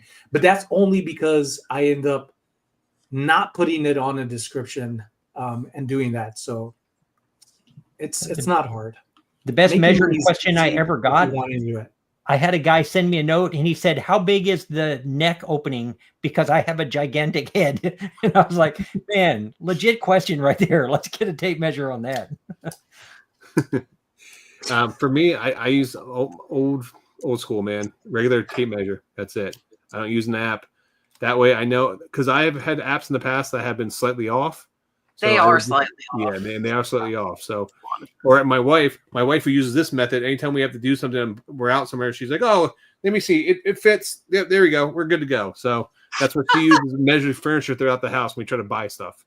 I know what size pants by like how long they are on my arm. Nice. Because like ones that fit good, I like hold them up with my hand and I'm like, okay, they go to here. And then when I go look for Actually, pants, Tech and Sports has one, if you guys don't I know. have that too. Yeah, so it actually turns sideways so you can kill two measurements at one time. So you can measure the length and the pit to pit and the length at one time. Yeah, you my kill two finger- birds with one stone. my But you fingers got to are- zoom in or they can't see it. Yeah. But yeah, it's actually a nice one. Just But fold. what happens when you don't have your ruler because you reseller misplaced ruler. it? .com. You buy two. I Number one rule of business, sometimes use honey, my I'll iPhone. teach you a lesson. You buy two of everything. So then that way, if your printer goes down, anything ever goes down, I have a you backup never printer. miss a minute of work. Oh, look. There you go. Precisely. Yeah. I don't use the One app. and but this one is it. none. Yep. That's I was funny. like, Look wait. who gave them the tape measure. But yeah, I got this from I think the last Boss Reseller Boss. Limits. I But think you I can got use your one. iPhone too. I use my iPhone when I can't find this sucker or the other 500 measuring tapes that I have that I've collected over the years. I'll use my iPhone. You have a built-in app. Just type in measurements in your search, and then it'll pop up, and you could use it that way. It's pretty All good right. to use. I don't know one. Kathy says, when giving site names, apps, could we say, to find ChaChingKing? Kathy, if you watch too in the chat, most of the time, if it's something we're talking about, like Scott's channel name and stuff, Marcia will probably pretty soon after include a link for a lot of the stuff. Like if we mention the apps and stuff, she typically will try and put them in there. Sandy wants to know if I'm going to Renninger's, and the answer is yes, definitely on Friday. So if you guys want to meet me on Friday at Renninger's, I will be there. It's Renninger's. I get yelled at about that all the time. Whatever, however the heck you say it, I'll be there Friday with Trish from List Perfectly. Her and I are going together Friday. So if you want, message me on Instagram or Facebook. I'll try and keep checking those while I'm there, and I can tell you where I'm at. Sandy, I texted Sandy, so I'll find Sandy. But if you're watching and you're going, shoot me a message on Instagram or Facebook, and I can let you know where we're at if you would like to meet us. Night Owl Pickers, if you could only choose one category to last question at 10:02, Rod, you let me do it again. I just keep on going.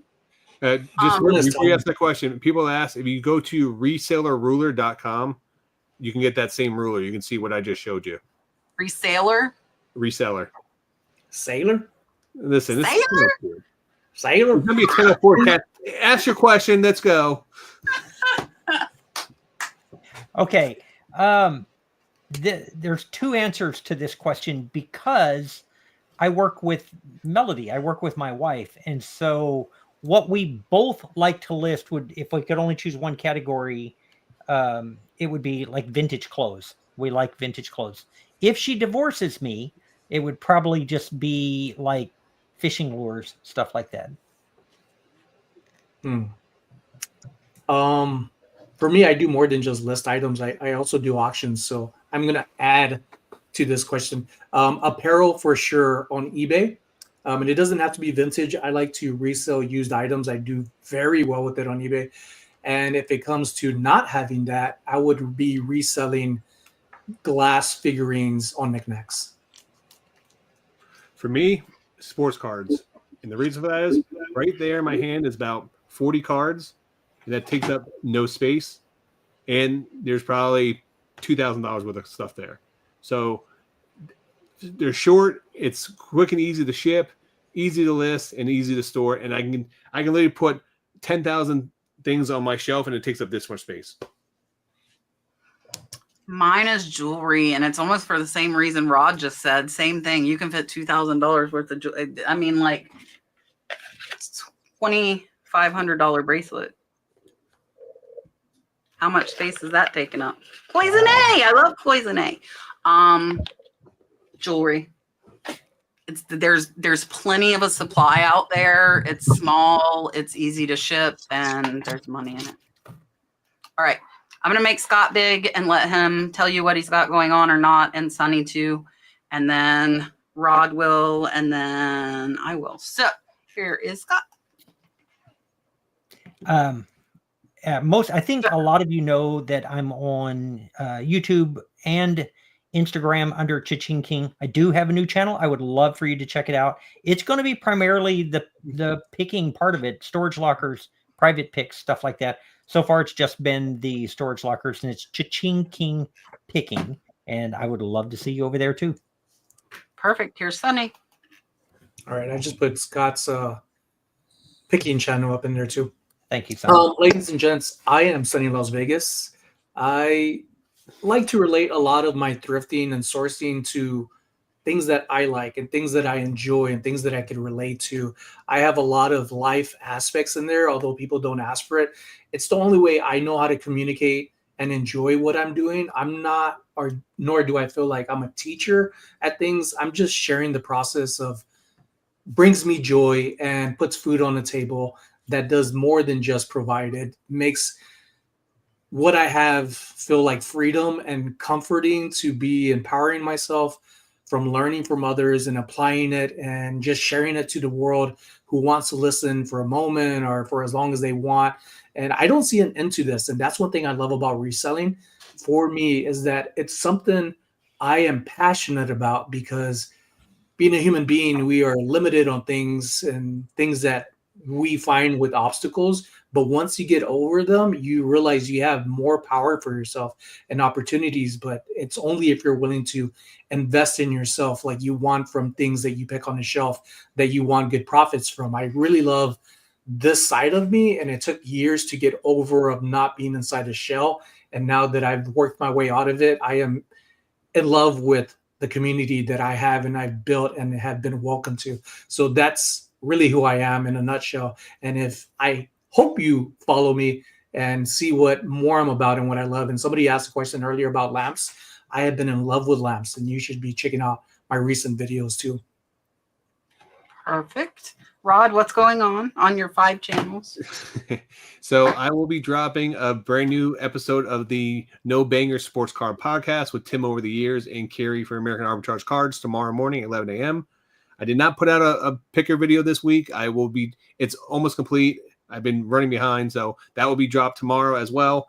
Also, too, if you guys didn't know, I launched Dibbit Threads with Kevin, ADH Dave, and Carrie American Arbitrage and Death Out Picker. It is a reselling site, just like Whatnot, for clothing, and we have over 600 members in the past week that we've been open, and we are starting our first raid train on the 20th of February, so I'd love to see you guys there, and go check it out, go join. Also launched Dibbit Cards, partnered with Carrie and Tim from Over the Years and Kevin, those guys, and we launched a sports card website as well. So I have a lot going on in the background. But yeah, check that out. And then my also channel, Picking Punching Cards. I'm all over the place, but appreciate all you guys' support, and I thank you for everything. All right. I have been being pretty decent about putting out videos over on my Catch Treasure Hunting channel. I put out one yesterday. So if you haven't seen it, and there are 4 new ones that are out after my 6-month hiatus from that channel, I'm back. I do have to go shopping this week. I'm out of footage for videos. So check that out. And then tomorrow, I think, will be what sold. I have not recorded yet. I was gonna tonight, but I didn't have time to do hair and makeup. So I think I'm gonna do it tomorrow. And yeah, thank you guys for being here. Scott, Sonny, again, thanks for coming on last minute. I greatly appreciate it. To all of you in the chat, we cannot do this without you. So thank you for coming week after week. We appreciate you. We'll see you guys next week. Bye, guys.